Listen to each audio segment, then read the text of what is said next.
Hello, स्वागत है दोस्तों आपका आपके चैनल द परमा एजुज्ञान में।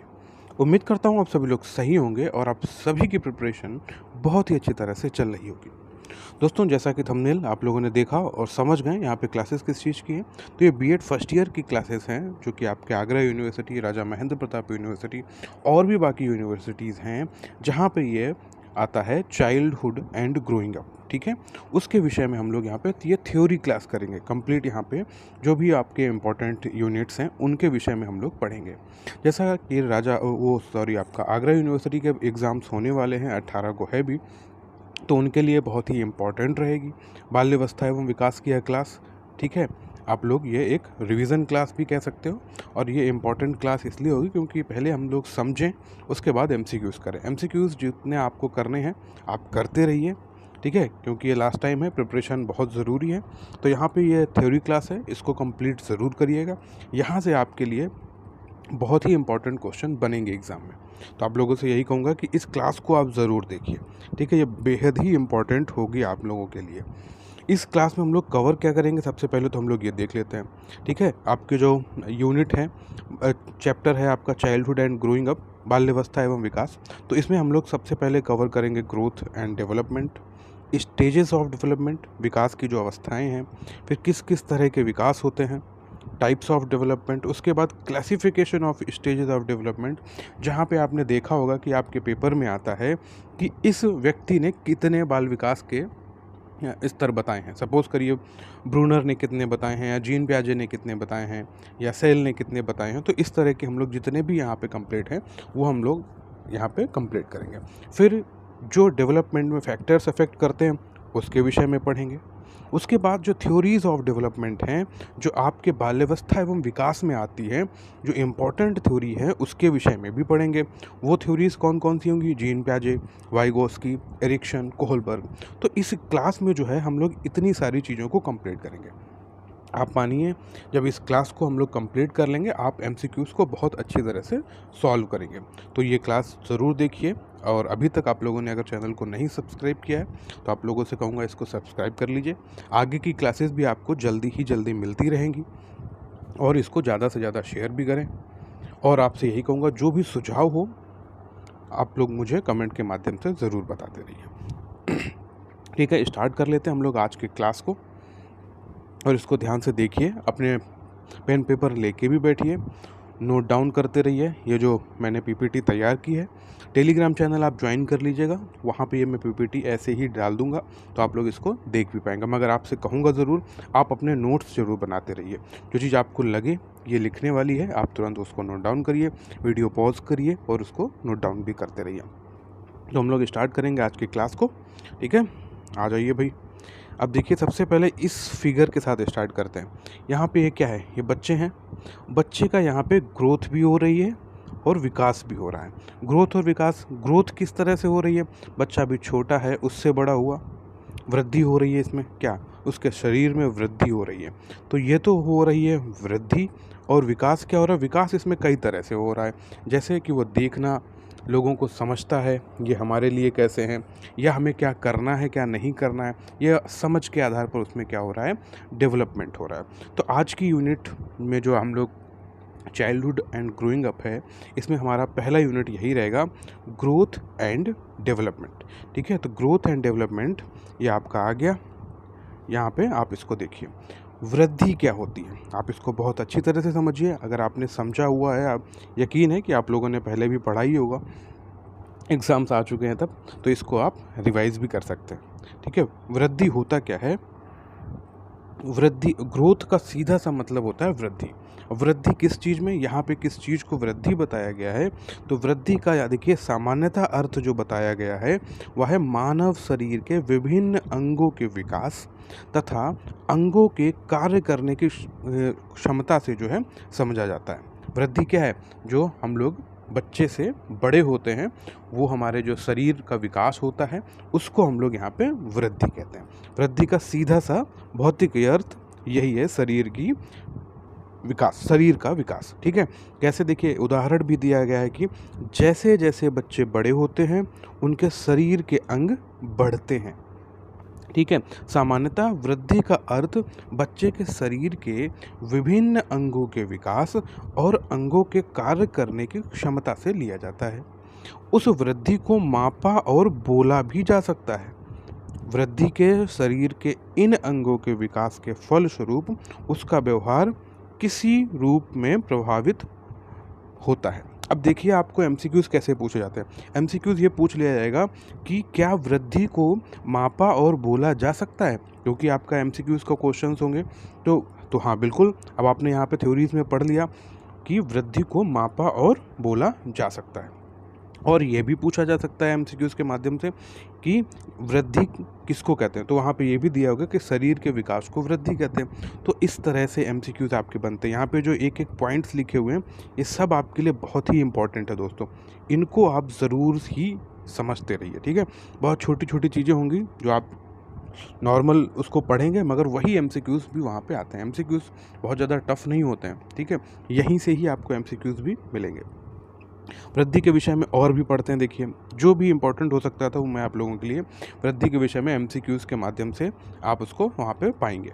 अब देखिए वृद्धि का अर्थ क्या है, बढ़ना या फैलना होता है। हो सकता है एमसीक्यूज़ में यह भी आ जाए कि इनमें से वृद्धि का अर्थ क्या है, तो कई सारे ऑप्शंस होंगे और वहाँ पे बढ़ना या फैलना भी हो सकता है। अतः मनुष्य के आंतरिक और बाह्य अंगों का बढ़ना ही वृद्धि कहलाता है। इस तरह से भी आपको क्वेश्चंस वहाँ पे मिल सकते हैं। क्या वृद्धि का अर्थ क्या होता है, मनुष्य के आंतरिक और बाह्य अंगों का बढ़ना ही वृद्धि कहलाता है। हो सकता है एमसीक्यूज आपको इस तरह से भी मिले दोस्तों कि मनुष्य के आंतरिक और बाह्य अंगों को बढ़ना क्या कहलाता है। आगे आपके पास 4 ऑप्शन होंगे, वृद्धि है, डेवलपमेंट है, और 2 ऑप्शन दे दिए। तो अब आप इस चीज़ को समझ पाए, वृद्धि को वो किसी भी तरह से आपसे पूछ सकते हैं। इसीलिए यहाँ पे हम लोगों को हर तरह से पढ़ना भी है कि वृद्धि को क्या किस तरह से कहा जाता है। आगे देखिए, वृद्धि शारीरिक रचना और शारीरिक बदलाव की ओर संकेत करती है कि किसी भी प्राणी में विकास पूर्व और वृद्धि बाद में होती है। प्रश्न इस तरह से भी आएगा कि किसी भी शारीरिक बदलाव में वृद्धि पहले होती है या विकास होता है, तो विकास पूर्व में, वृद्धि बाद में होती है। इस चीज़ को आप इस पूरे यूनिट्स के दौरान आप याद रखिएगा कि विकास पहले होता है या वृद्धि पहले होती है। तो वृद्धि शारीरिक रचना और शारीरिक बदलाव की ओर संकेत करती है। सबसे पहले तो आप ये याद रखिए कि वृद्धि क्या है, वृद्धि जो है शारीरिक रचना और शारीरिक बदलाव की ओर संकेत करती है। मनुष्य के आंतरिक और बाह्य अंगों का बढ़ना ही या बढ़ना और फैलना ही वृद्धि कहलाता है। तो अब आप वृद्धि को बहुत अच्छे से समझ गए होंगे कि वृद्धि क्या होता है। ठीक है, किसी भी प्राणी में विकास पूर्व में, वृद्धि बाद में आती है। इस चीज़ को भी जानिए। अब एक चीज़ देखिए बहुत ही इंपॉर्टेंट, वृद्धि गर्भाधान के समय 2 सप्ताह पश्चात ही आरंभ होती है और 20 वर्ष की उम्र के आसपास समाप्त हो जाती है। ठीक है, जो हम लोगों की बढ़ने की उम्र होती है वो लगभग 20 वर्ष के बाद, बहुत कम ही लोग ऐसे होते हैं जो बढ़ते हैं। सामान्यतः 20 वर्ष तक हम लोगों की ये बढ़ने की वृद्धि जो होती है वह कम हो जाती है या समाप्त हो जाती है। आपने देखा होगा जब आप 9, 10th या 11, 12 के आसपास जब आप अपनी कक्षा में होते हैं तो उस समय बच्चे की वृद्धि वहाँ पे बहुत ज़्यादा होती है। वो एक लास्ट समय होता है वृद्धि होने का शारीरिक का। तो ये इस तरह से आप समझिए, जब बाल विकास पढ़ते हैं ना तो किसी बच्चे को ध्यान में रखते हुए उन चीज़ों को आप पढ़िए और समझिए, आप पूरी तरह से समझ पाएंगे। तो ये इंपॉर्टेंट पॉइंट है क्या कि वृद्धि गर्भाधान के लगभग 2 सप्ताह पश्चात ही प्रारंभ होती है और 20 वर्ष की उम्र के आसपास समाप्त हो जाती है। अब देखिए, वृद्धि में होने वाले बदलाव सिर्फ शारीरिक व रचनात्मक ही होते हैं। बार बार ये चीज़ आपके सामने आ रही है। फिर वृद्धि केवल परिपक्व अवस्था तक ही सीमित होती है, जबकि विकास जीवन पर्यंत चलने वाली प्रक्रिया है। यह जो जीवन पर्यंत चलने वाली प्रक्रिया, यह प्रश्न कई बार पूछा गया है। आपके सीटेट के एग्जाम में भी 50 बार ये बात प्रश्न पूछा जा चुका है कि डेवलपमेंट क्या है, लाइफ लॉन्ग चलने वाला एक प्रोसेस है, जीवन पर्यंत चलने वाली प्रक्रिया है, और वृद्धि क्या है, एक परिपक्व अवस्था तक ही सीमित होती है। तो एमसीक्यूज इस तरह से भी आ सकता है, इनमें से क्या परिपक्व अवस्था तक ही सीमित होता है, वहाँ पे वृद्धि होगा, विकास होगा, और 2 ऑप्शन दे दिए, तब अब आप इस चीज़ को बहुत अच्छे से समझ पाएँगे कि इनमें से क्या परिपक्व अवस्था तक चलता है, तो वह है आपकी वृद्धि। वृद्धि जो है परिपक्व अवस्था तक चलती है और शारीरिक संरचना और शारीरिक बदलाव की ओर संकेत करती है। वृद्धि के बारे में हम लोगों ने यहाँ तक इसको पढ़ लिया। अब आ जाते हैं विकास, डेवलपमेंट। विकास क्या होता है? विकास एक सार्वभौमिक प्रक्रिया मानी जाती है जो जन्म से लेकर जीवन पर्यंत मतलब अविराम निरंतर चलने वाली प्रक्रिया है। ठीक है, ये कॉन्टिन्यूअस प्रोसेस है, हमेशा चलता ही रहता है। डेवलपमेंट जो हमेशा होता ही रहता है। लर्निंग हमारी कब बंद होती है? बचपन से लेके बूढ़े तक हो जाते हैं हम लोग, हमेशा सीखते ही रहते हैं। हम जब सीखते हैं तो उससे हमारा क्या होता है? विकास होता है। वृद्धि तो एक निश्चित समय तक आने के बाद रुक जाती है, मगर विकास क्या है? जो निरंतर चलने वाली प्रक्रिया है उसको हम विकास कहते हैं। जैसे आपने क्या कोई भी चीज़ सीख ली 10 साल की उम्र पर, ठीक है, वही चीज़ आप फिर आपने उसको सपोज़ करिए गलत तरह से सीख लिया, फिर आप वो 25 की उम्र पे आते हैं, 30 की उम्र पे आते हैं, वही सेम सिचुएशन आपके पास दोबारा आई, आपने उस काम को करना दूसरे तरह से सीखा। वो सीखना आपका क्या हुआ? एक विकास ही तो हुआ।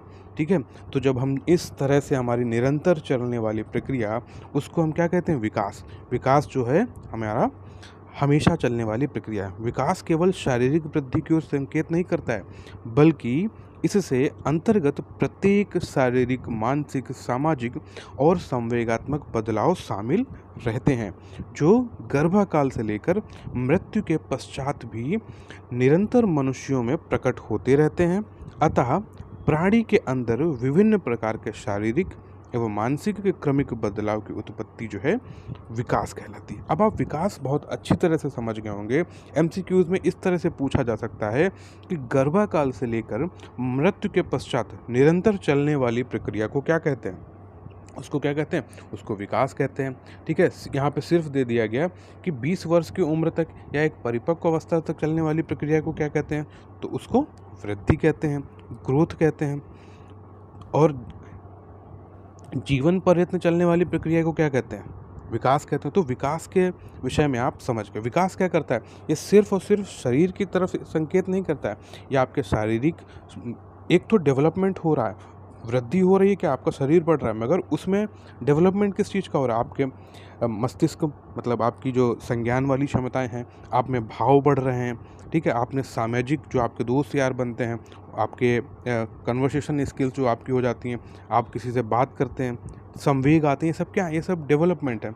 ये हमेशा जीवन पर्यंत चलता ही रहता है। लोगों ने वृद्धि भी पढ़ लिया और विकास भी पढ़ लिया।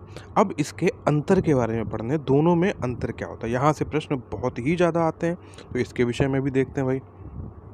तो दिया गया है कि वृद्धि और विकास में निम्नलिखित अंतर होते हैं। वो कौन कौन से होते हैं? देखिए, सबसे पहला अंतर आपने अभी पढ़ा था कि वृद्धि का संबंध केवल शारीरिक परिवर्तन से होता है, बल्कि या जबकि विकास का संबंध शारीरिक, मानसिक, सांवेगिक एवं सामाजिक परिवर्तन से होता है। यह प्रश्न और ये आपके एमसीक्यूज़ के लिए बहुत ही इम्पोर्टेंट है। एमसीक्यूज़ में इस तरह से आएगा कि शारीरिक, मानसिक, या ऐसे दे दिया शारीरिक, मानसिक जो परिवर्तन होते हैं उसको क्या कहते हैं? उसको विकास कहते हैं या वृद्धि कहते हैं? सिर्फ शारीरिक आ जाए तो वृद्धि, शारीरिक के साथ मानसिक आ जाए, सांवेगिक आ जाए, सामाजिक आ जाए, तो ये कोई भी परिवर्तन आए जब शरीर के साथ साथ, तो वो सब क्या हो जाएंगे? वह हो जाएगा आपका विकास। अब आप विकास के विषय में यहाँ पे ये समझ गए। इसका जो दूसरा इम्पोर्टेंट अंतर है कि वृद्धि के अंतर्गत होने वाले परिवर्तनों को सामान्य रूप से किसी व्यक्ति के जीवन में देखा जा सकता है, परंतु विकास के अंतर्गत होने वाले परिवर्तनों को सामान्यतः देखा नहीं जा सकता है, क्योंकि यह अप्रत्यक्ष होता है। ठीक है भाई, आप वृद्धि तो देख रहे हैं, बच्चा छोटा हुआ, उससे बड़ा हुआ और बड़ा हुआ, ठीक है, बच्चों में वो सारी चीज़ें डेवलप हो रही हैं, तो आपने देखा, मगर जो विकास होता है वह हम लोग देख नहीं पाते हैं। जैसे आपने जो कोई भी चीज़ सीखी, कोई भावना है, तो हमको दिखती थोड़ी हुआ, आप महसूस करते हैं, खुद में वह विकास होता है। आपने कोई लर्निंग ली है, तो वह क्या हुआ? विकास हुआ। वो कि अप्रत्यक्ष होता है, उसको हम देख नहीं सकते। ठीक है, आ जाते हैं थर्ड इसका, कि वृद्धि मुख्य रूप से विकास की प्रक्रिया का परिणाम होता है, जबकि विकास स्वयं एक प्रक्रिया है। ठीक है, प्रश्न इस तरह से भी आ जाता है कि विकास की प्रक्रिया का परिणाम को क्या हम वृद्धि कहते हैं? हाँ, बिल्कुल कहते हैं। वृद्धि जो है विकास का ही एक अंग है। हमारा जब डेवलपमेंट हो रहा होता है क्या, बचपन से लेके बूढ़े होने तक, तो उसमें एक ऑप्शन भी आता है वृद्धि। ऑप्शन इस तरह से, क्योंकि वृद्धि जो है डेवलपमेंट का ही हिस्सा है, विकास का हिस्सा है। हमारा वृद्धि हुई 20 साल की उम्र तक या 22 साल की उम्र तक हमारे शारीरिक संरचना की, मगर उसमें हमें विकास भी हुआ। ठीक है, हमारा मानसिक विकास होता है, सामाजिक विकास होता है, हम चीज़ों को करने का, समझने का उसमें प्रयास करते हैं, सीखते हैं। ठीक है, ये सब क्या है? तो आप इस चीज़ को समझिए, वृद्धि जो है मुख्य रूप से विकास की एक प्रक्रिया का परिणाम होता है, जबकि विकास स्वयं एक प्रक्रिया है, वह एक प्रोसेस ही है। दूसरी बात यहाँ पे आ गई इसके विषय में क्या, मनुष्य में वृद्धि किशोरावस्था तक सीमित होती है, जबकि विकास की क्रिया संपूर्ण जीवन तक चलती रहती है। बार बार यही चीज़ यहाँ पे आपके सामने आ रही है कि वृद्धि जो है किशोरावस्था तक चलती है और विकास जो है निरंतर चलने वाली प्रक्रिया है। एक और चीज़, वृद्धि को मापदंड की श्रेणी में रखा जा सकता है, परंतु विकास को मापना कठिन होता है। ये बहुत ही इंपॉर्टेंट है। प्रश्न ऐसे ही आता है कि इनमें से किसको मापा जा सकता है? तो वृद्धि को मापा जा सकता है, विकास को मापा जा सकता है, ठीक है, शारीरिक संरचना को मापा जा सकता है, या इस तरह से कोई भी प्रश्न होगा तो अब आप किसको आंसर सही करेंगे? तो आपको पता है किसको मापा जा सकता है, तो वृद्धि को मापा जा सकता है। और प्रश्न इस तरह से होगा कि वृद्धि और विकास में किसको मापा जा सकता है? तो इस तरह से भी ऑप्शन होंगे, वृद्धि को, विकास को, दोनों को, इनमें से किसी को नहीं। तो अब आप इसको बहुत अच्छी तरह से इसका उत्तर भी दे पाएंगे। इसमें से किसको मापा जा सकता है? तो मापा वृद्धि को जा सकता है कि कितना हो गया, 4 किलो का है, 8 इंच का है, 10 इंच का है, 55 इंच का है, 56 इंच का। तो जो भी जिस चीज़ों को हम माप सकते हैं वह वृद्धि में आएगा, और जिसको मापना कठिन होता है वह विकास में आएगा, डेवलपमेंट में आएगा। तो अब आप, उम्मीद करता हूँ कि अब आप डेवलपमेंट जो कि विकास, वृद्धि जो कि होता है ग्रोथ, इसको बहुत अच्छी तरह से समझ गए होंगे। इन दोनों में अंतर क्या है और किस किस चीज़ों को हम यहाँ पे कैसे कहते हैं। आ जाते हैं हम लोग अपने नेक्स्ट पार्ट पे, इसी के वृद्धि और विकास। वृद्धि और विकास शब्दों को एक दूसरे का पर्यायवाची समझ लिया जाता है, मगर दोनों में अंतर होता है। कैसे? अर्थ के आधार पर। देखिए, इनमें इस तरह से आपके प्रश्न आते हैं। ठीक है, वृद्धि और विकास में दोनों में अंतर किस किस तरह से होता है? एक तो दोस्तों अर्थ के आधार पर होता है, बाय मीनिंग। कैसे? कि वृद्धि का अर्थ होता है शारीरिक परिवर्तन, और इन परिवर्तनों के कारण व्यवहार में परिवर्तन होने लगता है। लेकिन विकास का अर्थ गुणात्मक परिवर्तनों से किया जाता है। ये मीनिंग के आधार पर है। किसके आधार पर है? मीनिंग के आधार पर है, समझ के आधार पर है। इन दोनों में अंतर या समझ के आधार पर क्या, कि वृद्धि को जो है हम शारीरिक संरचना के आधार पर देखते हैं, ठीक है, और परिमाणात्मक उसमें देखते हैं, जो कि इसको माप सकते हैं, तौल सकते हैं। मगर जो विकास है उसको गुणात्मक, क्या, क्वालिटेटिव देखते हैं। आपने ये प्रश्न पढ़ा होगा कि इनमें से किसको क्वालिटेटिव देखते हैं। तो क्वालिटी हम विकास की और क्वांटिटेटिव उसका वृद्धि की। तो ये मीनिंग के आधार पर है। दूसरा है व्यापक व संकुचित शब्द, मतलब बॉर्डर एंड नैरो टर्म्स। इनमें से इस तरह से भी इसको देखा जाता है।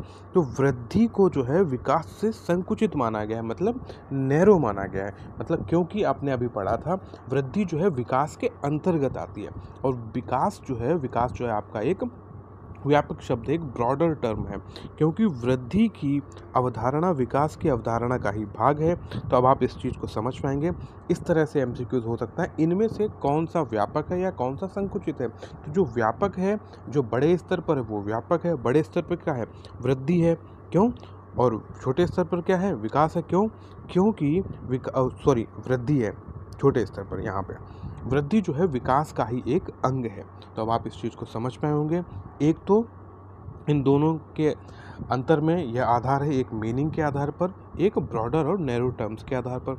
फिर आ जाता है क्वांटिटेटिव और क्वालिटेटिव, जिसको अभी हम लोगों ने पढ़ा भी था, परिमाणात्मक और गुणात्मक। इनमें से किसको गुणात्मक कहते हैं, किसको परिमाणात्मक कहते हैं? यह प्रश्न बहुत ही आ जाता है कि वृद्धि का तात्पर्य मात्रात्मक या परिमाणात्मक परिवर्तनों से होता है। यह प्रश्न बहुत ही आता है एमसीक्यूज में कि इनमें से किसको मापा जा सकता है, इनमें से कौन गुणात्मक होता है। अब आप समझ गए होंगे, जिसकी क्वालिटीज़ के बारे में हम बात करते हैं या उसको हम देख नहीं पाते हैं। क्वालिटीज़ कैसे?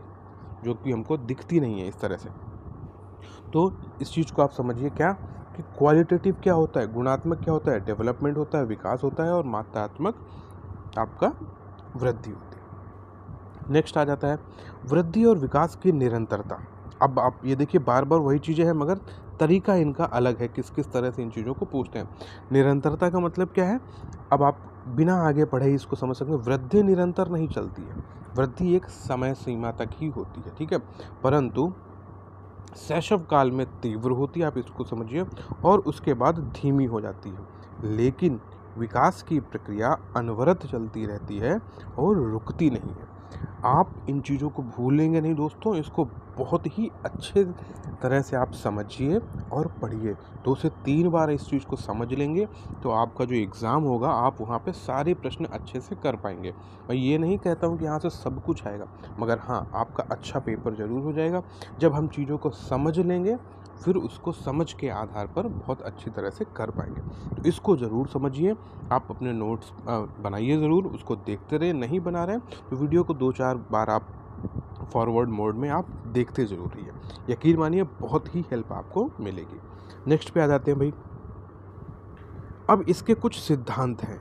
ये देखिए आपसे डायरेक्टली ऐसे यहाँ पे बहुत ज़्यादा एक्सप्लेन भी मैं नहीं कर रहा हूँ, इसलिए क्योंकि फिर बहुत ही बड़ी वीडियो हो जाएगी।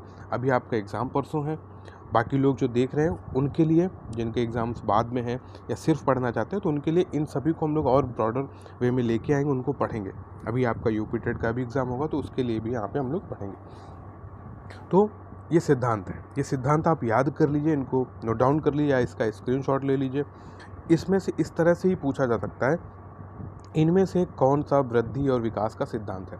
तो निरंतरता का सिद्धांत क्या है, इसी का ही सिद्धांत है, क्योंकि निरंतरता किस में आती है, विकास में आ जाती है। व्यक्तिगत प्रिंसिपल ऑफ इंडिविजुअलिटी, ठीक है, ये किसका सिद्धांत है, वृद्धि और विकास के सिद्धांत के अंतर्गत आता है। प्रिंसिपल ऑफ मॉडिफिएबिलिटी, निश्चित और पूर्व कथनीय प्रतिरूप का सिद्धांत। समान प्रतिमान का सिद्धांत, प्रिंसिपल ऑफ यूनिफॉर्म पैटर्न। समन्वय का सिद्धांत, वंशानुक्रम तथा वातावरण के अंतःक्रिया का सिद्धांत।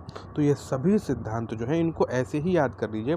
इतने सिद्धांत के बारे में, ये सभी किसके अंतर्गत आ रहे हैं, ये आपके वृद्धि और विकास के अंतर्गत आते हैं।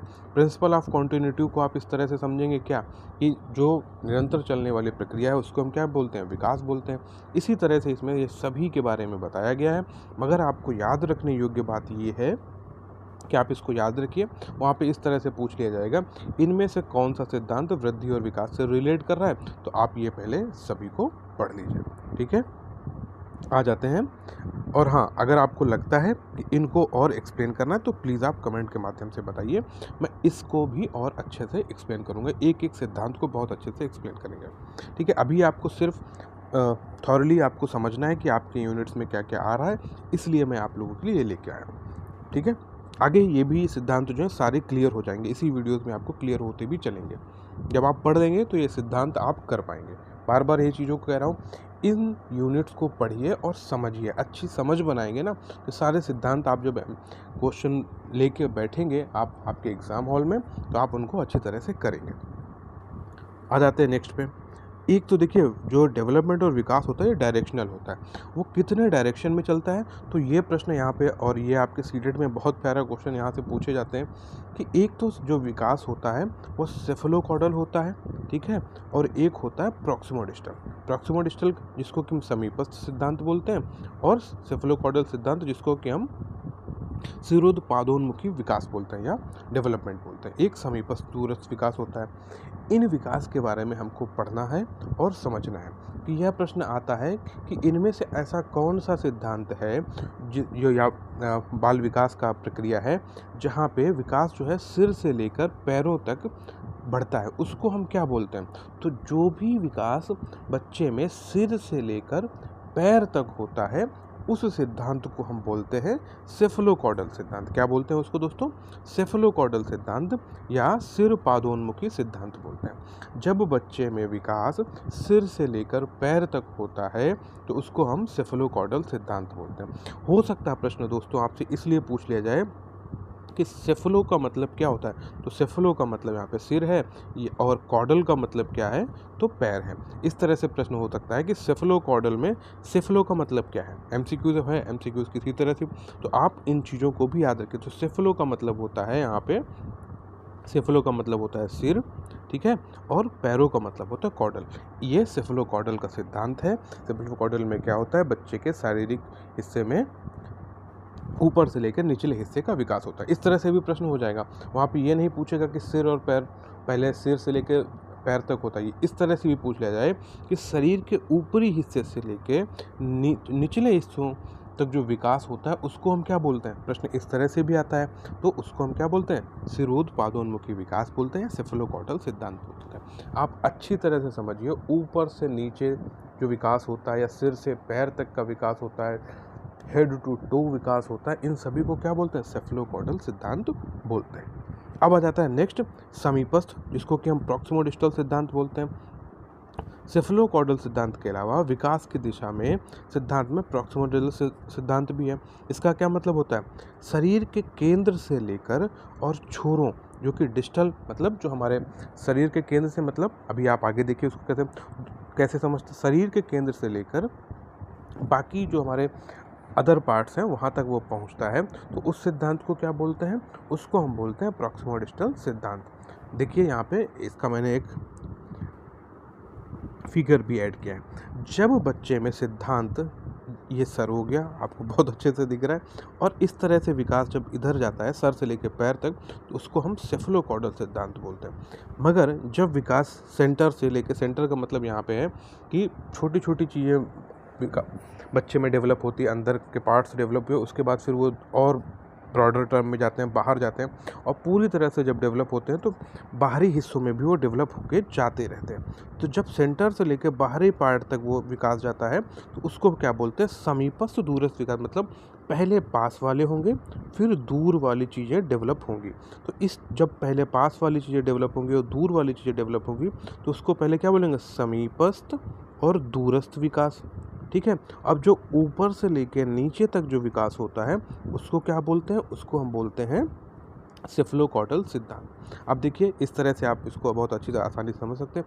यह विकास जो ऊपर से नीचे जा रहा है उसको क्या बोलते हैं, सेफलोकॉर्डल सिद्धांत। वह विकास जो सेंटर से लेके बाकी तरफ बढ़ रहा है, चारों दिशाओं में बढ़ रहा है, तो उसको हम क्या बोलते हैं, उसको बोलते हैं प्रॉक्सिमोडिस्टल सिद्धांत। अब आप सेफलोकॉर्डल सिद्धांत और प्रॉक्सिमोडिस्टल सिद्धांत भी बहुत अच्छी तरह से समझ गए होंगे। नेक्स्ट आ जाते हैं भाई, परिभाषा। आपके पेपर में परिभाषाओं से प्रश्न बहुत पूछे जाते हैं कि यह परिभाषा किसने दी है, या इस तरह से प्रश्न पूछ लिया था, उनके परिभाषा के कुछ ब्रॉड टर्म उठा लिया और इस तरह से आपसे प्रश्न पूछ लिया कि यह किसने बोल दिया है कि जन्म से लेकर विकास जो है, या बाल विकास जो है, जन्म से लेकर परिपक्वता की अवस्था तक होता है। तो यह किसने बोला है, ऑप्शन आ जाएगा, बर्क ने बोला है, क्रो ने बोला है, ट्रेवर ने बोला है, या हरलॉक ने बोला है। तो यह बोला है जेम्स ट्रेवर ने। तो इसके लिए आपको ये जो परिभाषाएं हैं, बहुत ज़्यादा नहीं है, 7-8 परिभाषाएं हैं, इनको आप याद कर लीजिए। अब देखिए समझिए, 6-7-8 परिभाषाएं आपको याद होंगी, यहाँ से आपको कुछ नहीं छूटना चाहिए। उसके अलावा जो होगा वो आप उसको ऑप्शन से अच्छे से कर पाएंगे।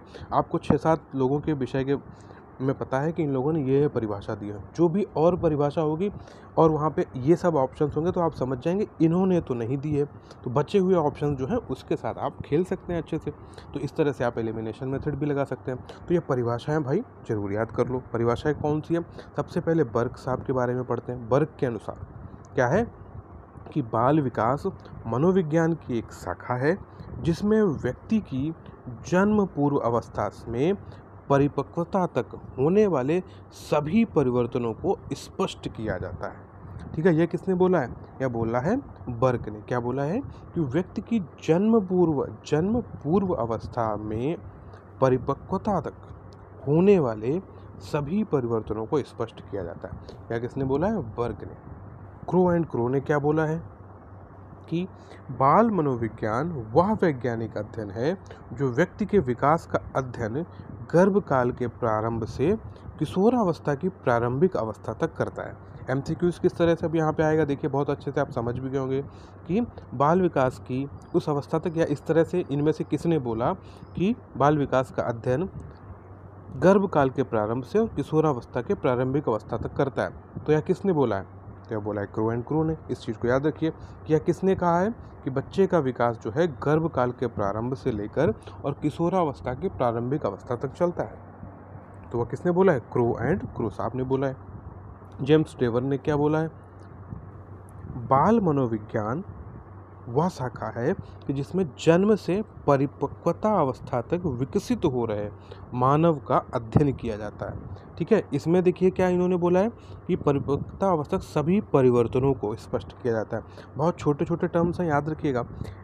जन्म पूर्व अवस्था से परिपक्वता अवस्था तक, इनमें से लिया गया है कि जन्म से परिपक्वता अवस्था तक। प्रश्न इस तरह से आएगा कि किसने बोला जन्म, दोनों में देखिए परिपक्वता है, जन्म पूर्व अवस्था और यहाँ पे जन्म से अवस्था। तो इन चीज़ों को बहुत अच्छे से याद रखिएगा। नेक्स्ट आ जाते हैं, मारिया मोंटेसोरी ने क्या बोला है कि बालक में सच्ची शक्ति का निवास होता है, उसकी मुस्कुराहट ही समाज व प्रेम व उल्लास की आधारशिला है। यह बात किसने बोली है? मारिया मोंटेसोरी ने, बच्चों को लेकर। गैसल ने बाल विकास को क्या माना है? गैसल ने बाल विकास को एक प्राकृतिक प्रक्रिया माना है और इसे जैविक आधार पर देखा है। क्या प्राकृतिक प्रक्रिया माना है और इसे जैविक आधार पर देखा है। इसका प्रश्न किस तरह से, किसने इनमें से विकास को प्राकृतिक प्रक्रिया माना है और जैविक आधार पर देखा है? तो गैसल साहब ने देखा है। और इन्होंने क्या बोला, इनके अनुसार क्या होता है कि बाल विकास एक क्रमबद्ध और पूर्व निर्धारित प्रक्रिया है जो बच्चे के जन्म से ही शुरू होती है। एमसीक्यूज क्या होगा? एमसीक्यूज यहाँ पे ये हो सकता है, यह किसने बोला है कि विकास जो है एक क्रमबद्ध और पूर्व निर्धारित प्रक्रिया है? तो गैसल ने बोला है। या यह कह सकते हैं जो बच्चे के जन्म से ही शुरू होती है, एक क्रमबद्ध और पूर्व निर्धारित प्रक्रिया है। या किसने बोला है? तो यह गैसल ने कहा है। अब आप समझ के परिभाषा से एमसीक्यूज कैसे मिलेंगे, इस तरह से। तो परिभाषाएं आपको याद करने की ज़रूरत है, ठीक है, बहुत ही ज़रूरत है। यहाँ से आपको एमसीक्यूज मिलेंगे। नेक्स्ट है, और गैसल ने एक चीज़ दी है, देखिए यहाँ पे यह प्रश्न हो जाएगा कि थ्योरी ऑफ मैचुरेशन या परिपक्वता का सिद्धांत किसने दिया है? तो गैसल साहब ने दिया। किसने दिया है? गैसल ने दिया है। क्या बोला है? गैसल का मानना था कि बच्चों का विकास मुख्यतः उनकी जैविक परिपक्वता पर निर्भर करता है और इसे बाहरी पर्यावरण कारकों द्वारा ही तेजी से या धीमा नहीं किया जा सकता।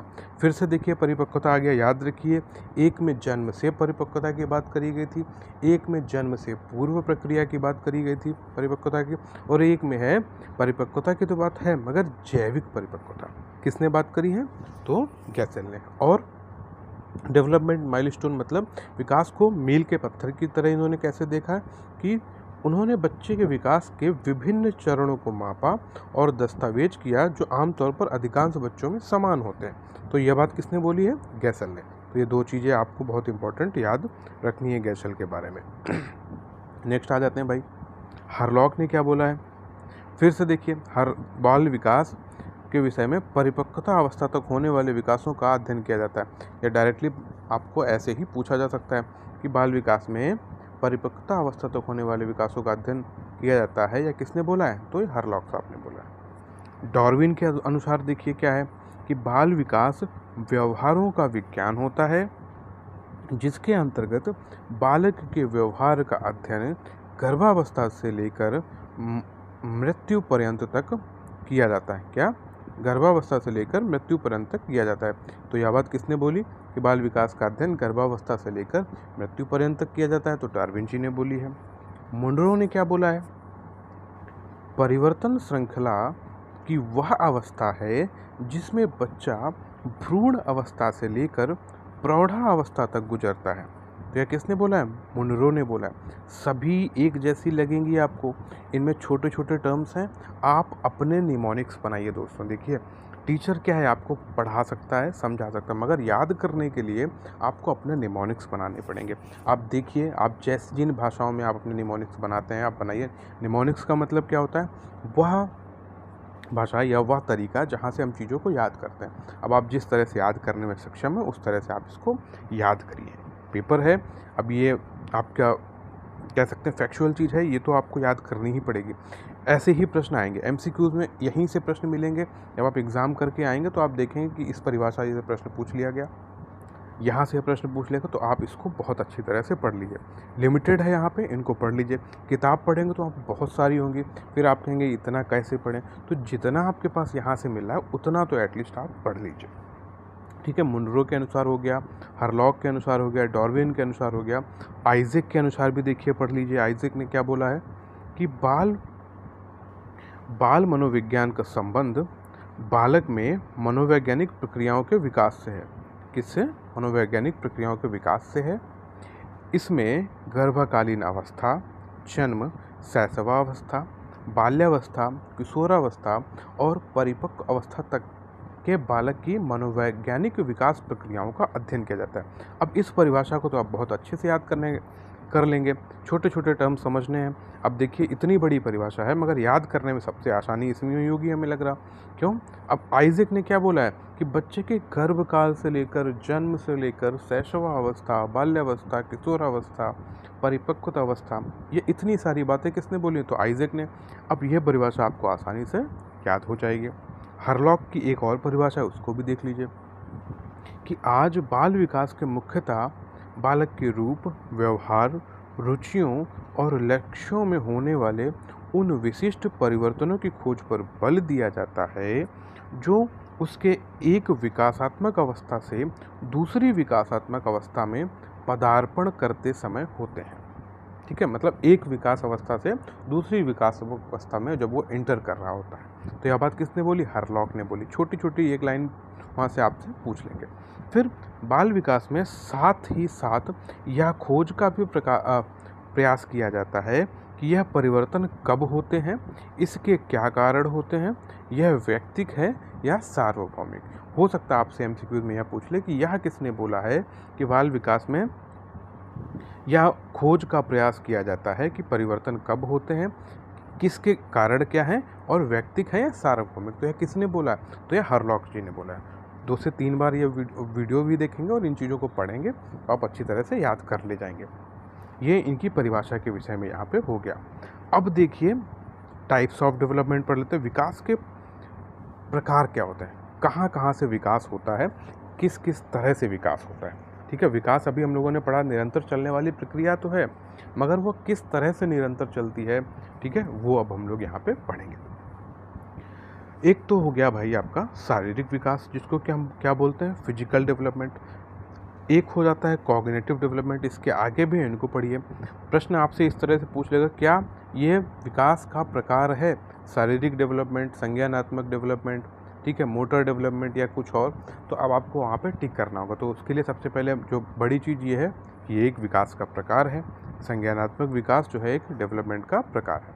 तो शारीरिक विकास कैसे विकास होता है? देखिए कि शारीरिक विकास से तात्पर्य ये है कि व्यक्ति के शरीर की संरचना, मोटर कौशल और शारीरिक क्षमताओं में परिवर्तन और उन्नति से है।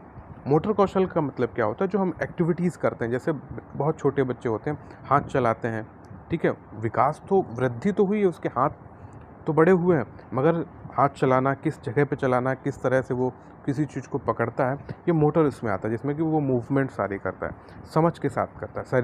शरीर में विकास होता है उसको चलाने की प्रक्रिया, ठीक है, इन चीज़ों को शारीरिक विकास से यहाँ पे जोड़ा जाता है। इसमें ऊंचाई और वजन में वृद्धि, मोटर समन्वय और नियंत्रण में सुधार, ठीक सकल मोटर कौशल का विकास, संवेदी धारणा में परिवर्तन, अंगों और शारीरिक प्रणालियों की परिपक्वता शामिल होती है। अब आप शारीरिक विकास को अच्छी तरह से समझ गए होंगे। ठीक है, विकास तो हो रहा है, निरंतर हो रहा है, ठीक है, शारीरिक विकास जो होता है यह इस तरह से चलता है। फिर संज्ञानात्मक विकास की बात आ गई, कॉग्निटिव डेवलपमेंट। उसको क्या बोलते हैं? कॉग्निटिव डेवलपमेंट का मतलब यहाँ पे ये है, जो हमारी मानसिक प्रक्रिया में विकास और प्रगति होती है, जो लर्निंग होती है, उसको हम कॉग्निटिव डेवलपमेंट बोलते हैं। जैसे सीखने की क्षमता, स्मृति, समस्या समाधान, तर्क और भाषा अधिग्रहण शामिल है। आपने जो 2 साल की उम्र पर सीखा और फिर उसको आगे चल के उसमें और लर्निंग आपकी डेवलप हो गई, तो ये हमेशा चलती रहती है। देखिए, विकास जब आप पढ़ रहे हैं तो उसमें एक चीज़ आप देख रहे हैं, ये भी जो विकास है ये हमेशा चलते रहने वाली प्रक्रिया है।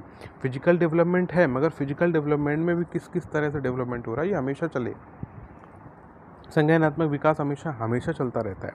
इसमें बौद्धिक क्षमताओं का विकास, सोच, कौशल, सूचना प्रसंस्करण और दुनिया के बारे में ज्ञान और समझ का अधिग्रहण भी शामिल है। तो अब आप कॉग्निटिव डेवलपमेंट भी समझ गए टाइप्स ऑफ डेवलपमेंट में। नेक्स्ट डेवलपमेंट देखते हैं भाई, भावात्मक डेवलपमेंट। ये भी बहुत इंपॉर्टेंट है। सामाजिक डेवलपमेंट, नैतिक डेवलपमेंट। अब आपको यहाँ से प्रश्न इसी तरह से पूछे, इनमें से कौन सा बाल विकास का प्रकार है? तो ये सारी चीज़ें हैं। भावात्मक कैसे होता है? इमोशनल डेवलपमेंट किस तरह से कि भावात्मक विकास भावनाओं के विकास और नियमन और किसी की भावनाओं को पहचानने, व्यक्त करने, प्रबंधित करने की क्षमता से संबंधित है।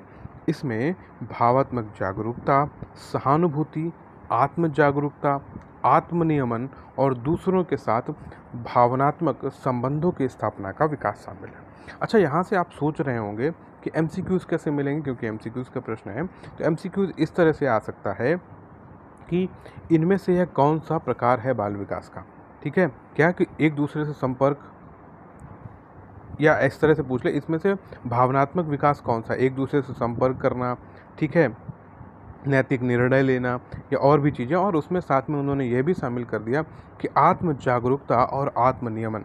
तो जब इस तरह से हो जाएगा तो ये कौन सा प्रकार हो जाएगा? तो यह भावात्मक प्रकार हो जाएगा, भावनात्मक प्रकार हो जाएगा। तो ये जो यहाँ पे चीज़ें दी गई, इनको एक एक करके बहुत अच्छे से समझिएगा, फिर इसको रिलेट करिएगा।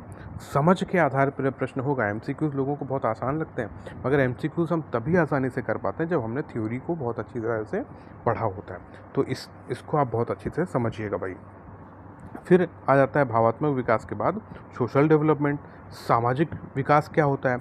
सामाजिक विकास जो होता है, जो सामाजिक संपर्क और संबंध स्थापित करते हैं हम एक दूसरे से अपने कौशल और व्यवहार के आधार पर, उसको बोलते हैं। इसमें जो है संचार कौशल, सामाजिक मापदंड, ठीक है, शिष्टाचार, सहयोग, सहानुभूति, साथियों, परिवारों के बड़ों के साथ संबंध बनाना, ठीक है। तो ये सभी क्या है? सोशल डेवलपमेंट हो जाते हैं आपके। फिर आ जाता है हमारा नैतिक डेवलपमेंट, जिसको कि मोरल डेवलपमेंट कहते हैं। उसको किस तरह से देखते हैं?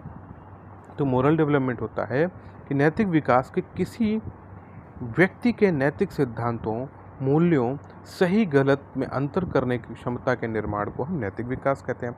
नैतिक विकास किस तरह से कि क्या सही है, क्या गलत है, क्या हमने सोसाइटी से सीखा है, क्या ये कार्य करने चाहिए, क्या नहीं करने चाहिए, ये भी एक डेवलपमेंट ही होता है, ठीक है। तो ये क्या होता है? इस तरह का डेवलपमेंट होता है जहाँ पे हम जो भी एक सामाजिक दृष्टिकोण स्थापित किए गए हैं चीज़ों को समझने करने के लिए, तो वह नैतिक विकास होता है, ठीक है।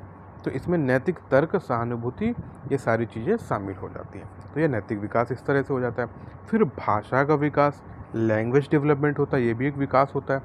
भाषा का विकास, आपने कुछ पढ़ा, फिर आगे कुछ और पढ़ा, ठीक है, आपने एक भाषा पढ़ी, दूसरी भाषा पढ़ी, सब विकास में ही आता है, ठीक है। भाषा के विकास का तात्पर्य होता है भाषा के कौशलों और अधिग्रहण के शोधन से, ठीक है, जिसमें सुनना, बोलना, पढ़ना और लिखना शामिल है। देखिए यहाँ पे मैंने ये मार्क किया हुआ है क्या कि सुनना, बोलना, पढ़ना और लिखना शामिल है। अब इस चीज़ को याद रखिएगा, इस तरह से प्रश्न एमसीक्यूज़ में आ सकता है कि भाषा के विकास में इसमें से कौन शामिल है? सुनना शामिल है, बोलना शामिल है, पढ़ना शामिल है, और हो सकता है वहाँ पे हंसना शामिल कर दे या शरीर का बढ़ना शामिल कर दे। तो इस तरह से अब आप इस चीज़ को समझिएगा। तो ये जो चीज़ यहाँ पे दी गई है, सुनना, बोलना, पढ़ना और लिखना, ये बहुत ही इम्पोर्टेंट है, इसको याद रखिएगा। इसमें शब्दावली, व्याकरण, वाक्य विन्यास, मौखिक तथा लिखित भाषा का उपयोग करके विचारों को समझने को व्यक्त करने की क्षमता जो विकसित होती है, उसको भाषा के विकास से कहते हैं। अभी तक जितना आपने बाल विकास यहाँ तक पढ़ा है, आप खुद समझ गए होंगे कि भाषा का विकास जो है विकास के प्रकार में आता है। तो किस तरह से आता है? इसी तरह से आता है दोस्तों। फिर आ जाते हैं हम लोग पढ़ते हैं इसका एक और विकास है क्या, मनोसामाजिक विकास, जिसको क्या बोलते हैं, साइको सोशल डेवलपमेंट बोलते हैं। क्या बोलते हैं, साइको सोशल डेवलपमेंट बोलते हैं, मनोसामाजिक विकास। एरिक एरिक्सन ने मनोसामाजिक विकास को यहाँ पे बोला है। डायरेक्टली प्रश्न एमसीक्यूज में इस तरह से आता था, किसने मनोसामाजिक विकास को बाल विकास में स्थापित किया है, डेवलप किया है। तो उसमें से एक ऑप्शन आपके पास एरिक एरिक्सन भी होगा, आप उसको टिक कर देंगे। तो इस चीज़ को बहुत अच्छे से समझिए, किसने मनोसामाजिक विकास या साइको सोशल डेवलपमेंट, हो सकता है वहाँ पे वो हिंदी में भी अभी क्या करते हैं कि मनोसामाजिक विकास ना देके इंग्लिश में भी लिखा होगा साइको सोशल डेवलपमेंट, और देवनागरी लिपि में उसको भी साइको सोशल डेवलपमेंट लिख देते हैं हिंदी में। तो इस तरह से आप याद रखिए, साइको सोशल का मतलब होता है मनोसामाजिक विकास। किसने दिया है, तो एरिक एरिक्सन द्वारा प्रस्तावित है मनोसामाजिक विकास। इसका मतलब क्या होता है कि व्यक्तिगत मनोवैज्ञानिक विकास और सामाजिक वातावरण के बीच परस्पर क्रिया पर जोर देता है। ठीक है, हमारे खुद के विकास पर और सामाजिक वातावरण के बीच परस्पर क्रिया जो होती है वह होता है मनोसामाजिक। मतलब आप देखिए ऐसे समझ सकते हैं, मनो मतलब आपका और सामाजिक दोनों के बीच में जो परस्पर संबंध या मेल होता है, वहाँ से जो विकास होता है उसको हम मनोसामाजिक विकास कहते हैं। इसमें होता क्या, पहचान का निर्माण, मनोसामाजिक संघर्षों का समाधान, स्वयं की भावना का विकास और समाज के भीतर एक सकारात्मक सामाजिक पहचान और भूमिका का स्थापना शामिल होती है, उसको हम मनोसामाजिक विकास बोलते हैं। प्रश्न आपको इस तरह से एमसीक्यूज में ऐसे ही मिल सकता है कि जिसमें हम स्वयं की भावना का विकास और समाज के भीतर एक सकारात्मक सामाजिक पहचान और भूमिका की स्थापना शामिल करते हैं, उसको कौन सा विकास बोलते हैं, उसको मनोसामाजिक विकास बोलते हैं। साइको सोशल डेवलपमेंट, मनोसामाजिक विकास किसने स्थापित किया है, तो एरिक एरिक्सन ने स्थापित किया है। अब आप इसको बहुत अच्छी तरह से समझ गए होंगे, डेवलपमेंट के प्रकार किस किस तरह से होते हैं, कितने होते हैं। ठीक है, प्रश्न आ जाएगा इनमें से कौन सा विकास का प्रकार है, तो ये आप देख लीजिए, शारीरिक विकास, संज्ञानात्मक विकास, भावनात्मक विकास, सामाजिक विकास, नैतिक विकास, भाषा का विकास, मनोसामाजिक विकास। तो अब आप इसको समझिए। ठीक है, ये आपके हो गए इसके डेवलपमेंट, इसके प्रकार। आ जाते हैं नेक्स्ट। अब आप दिया गया विकास की अवस्थाएं, ये हमेशा किस किस तरह से चलती हैं, यहाँ पे वो दिया गया है। स्टेजेस ऑफ डेवलपमेंट किस तरह से आगे बढ़ता है वो देखिए। एक तो सबसे पहली हो जाती है प्रसव पूर्व अवस्था, प्रीनेटल स्टेज। ये देख लीजिए कि प्रीनेटल स्टेज होती क्या है। एमसीक्यूज यहाँ से भी पूछ लिया जाता है कि प्रसव पूर्व अवस्था में गर्भाधान से लेकर जन्म तक की अवधि शामिल होती है। तो उस या तो इस तरह से पूछ लिया जाएगा कि गर्भाधान से लेकर जन्म तक की अवधि को क्या कहते हैं, तो उसको बोलते हैं प्रीनेटल स्टेज, प्रसव पूर्व अवस्था। क्या कि गर्भाधान से लेकर जन्म तक की अवधि क्या होती है, प्रीनेटल स्टेज, प्रसव पूर्व अवस्था। अब आप समझ गए होंगे प्रसव पूर्व अवस्था किसको कहते हैं। शैशवावस्था, इन्फेंसी क्या होता है, इन्फेंसी होता है कि जन्म से लेकर लगभग 2 वर्ष की आयु। ठीक है, शैशवावस्था। एक होता है प्रसव पूर्व अवस्था। प्रसव पूर्व अवस्था ये होता है कि गर्भाधान से लेकर जन्म तक की अवस्था। ठीक है, फिर आ जाता है जन्म से लेकर 2 वर्ष की अवस्था, तो उसको हम बोलते हैं शैशवावस्था, इन्फेंसी स्टेज। फिर आ जाता है प्रारंभिक बचपन, जिसको कि अर्ली चाइल्डहुड बोलते हैं या चाइल्डहुड बोलते हैं। चाइल्डहुड को कई तरह से डिवाइडेड है, तो यहाँ पे डायरेक्टली इस तरह से भी हो जाएगा कि चाइल्डहुड। फिर चाइल्डहुड को भी 2 तरह से डिवाइड किया गया है, एक प्रारंभिक अर्ली चाइल्डहुड, एक मिडिल चाइल्डहुड। तो प्रारंभिक चाइल्डहुड कब से होता है कि 2 से 6 वर्ष की अवधि को संदर्भित करता है। मिडिल चाइल्डहुड जो है 6 से 12 वर्ष की आयु तक होता है। तो अब आप डायरेक्टली ऐसे समझ सकते हैं कि चाइल्डहुड क्या है, 2 से लेकर 12 वर्ष तक।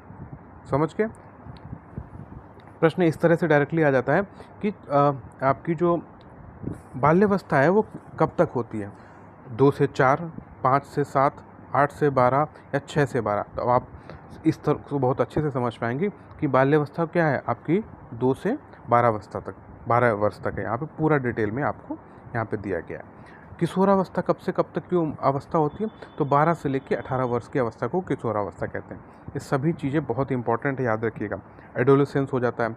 ठीक है, इस आपको वहाँ पे क्रमवार बताने को भी कह देंगे, वहाँ पे ये दे दिया, प्रीनेटल दे दिया, infancy, early childhood, middle childhood, adolescence. अब आपको ये बताएंगे इधर उधर करके इन्होंने दे दिया कि इसको आप क्रम में विस्तारित करिए। तो क्रम में आपको जब पता होगा कौन छोटा बड़ा है, तो उसको आप याद रखिए। तो आप इसको स्टेजेस वाइज भी याद रखिए कि कब कौन सी अवस्था आती है।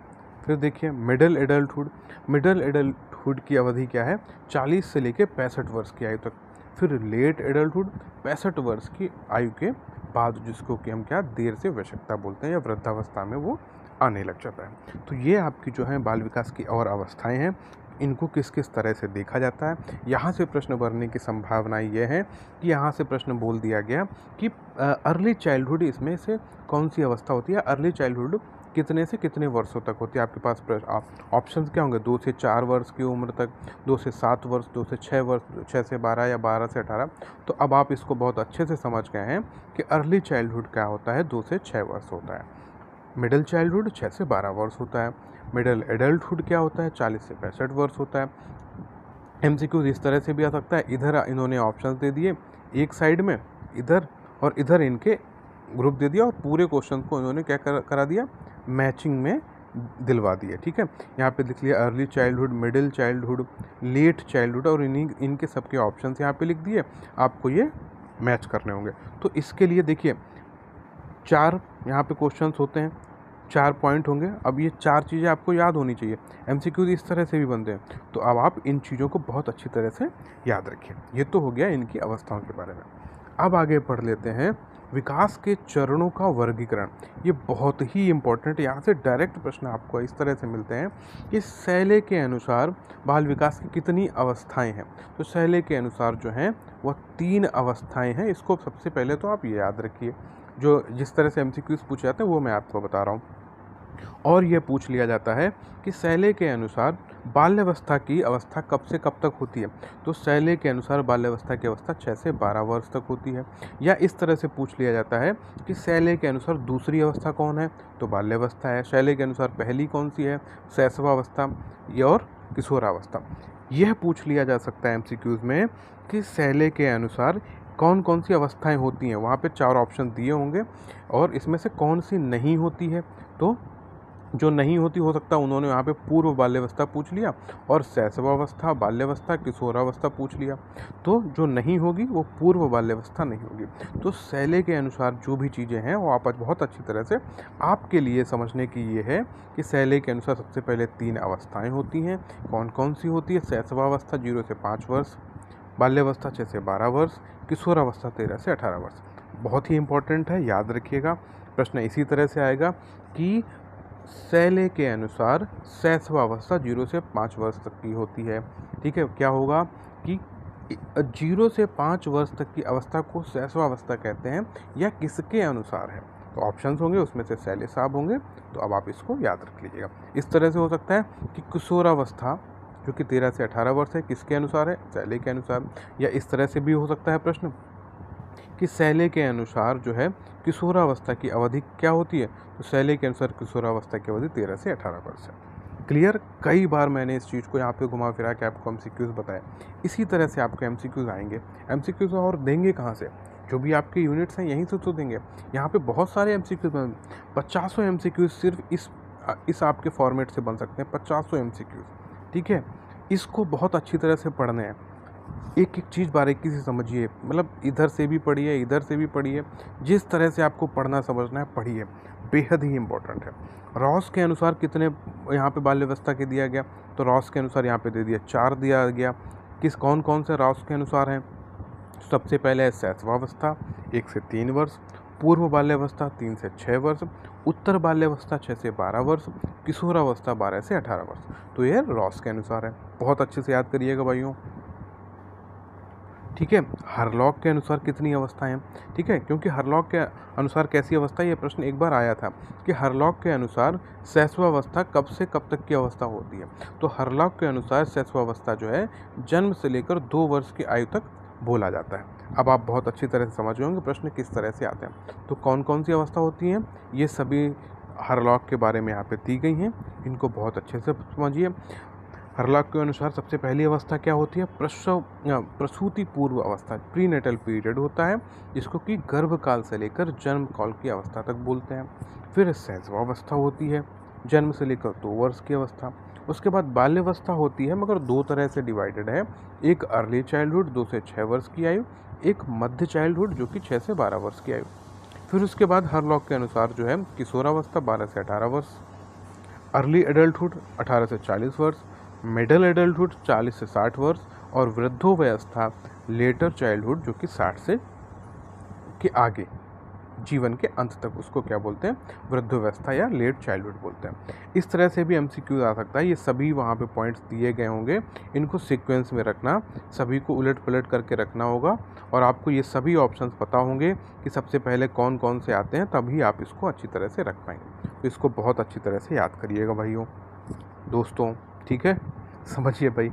फिर हो गया जोन्स के अनुसार। जोन्स के अनुसार कौन कौन सी अवस्थाएं हैं, तो जोन्स के अनुसार भी 4 अवस्थाएं यहाँ पे दे दी गई हैं। कौन कौन सी हैं, एक शैशवावस्था जन्म से 6 वर्ष, बाल्यावस्था 7 से 12 वर्ष, किशोरावस्था 13 से 18, प्रौढ़ावस्था 18 से 18 वर्ष के बाद, ठीक है। यह जोन्स के अनुसार बाल्यावस्था के बारे में आपको बताया गया। फिर कॉल्सेनिक की अवस्थाएं देखिए, ये भी बहुत ही इंपॉर्टेंट है, यहाँ से प्रश्न डायरेक्टली ऐसे ही आएंगे। सबसे पहले गर्भाधान से लेकर जन्म तक, जिसको कि हम पूर्व जन्म काल, गर्भाधान अवस्था या गर्भावस्था बोलते हैं। पहली अवस्था है गर्भाधान से लेकर जन्म तक की अवस्था। कॉल्सेनिक की पहली अवस्था कौन सी है, गर्भाधान से लेकर जन्म तक की अवस्था। कॉल्सेनिक के अनुसार दूसरी अवस्था क्या है, शैशव, जो कि जन्म से 3 या 4 सप्ताह तक अर्थात 1 माह तक, ये इनके अनुसार कॉल्सेनिक के अनुसार है। आरंभिक शैशव कौन सा है, 1 से 2 माह, पहले सप्ताह की बात करेंगे, फिर 1 से 2 माह से 15 माह तक की।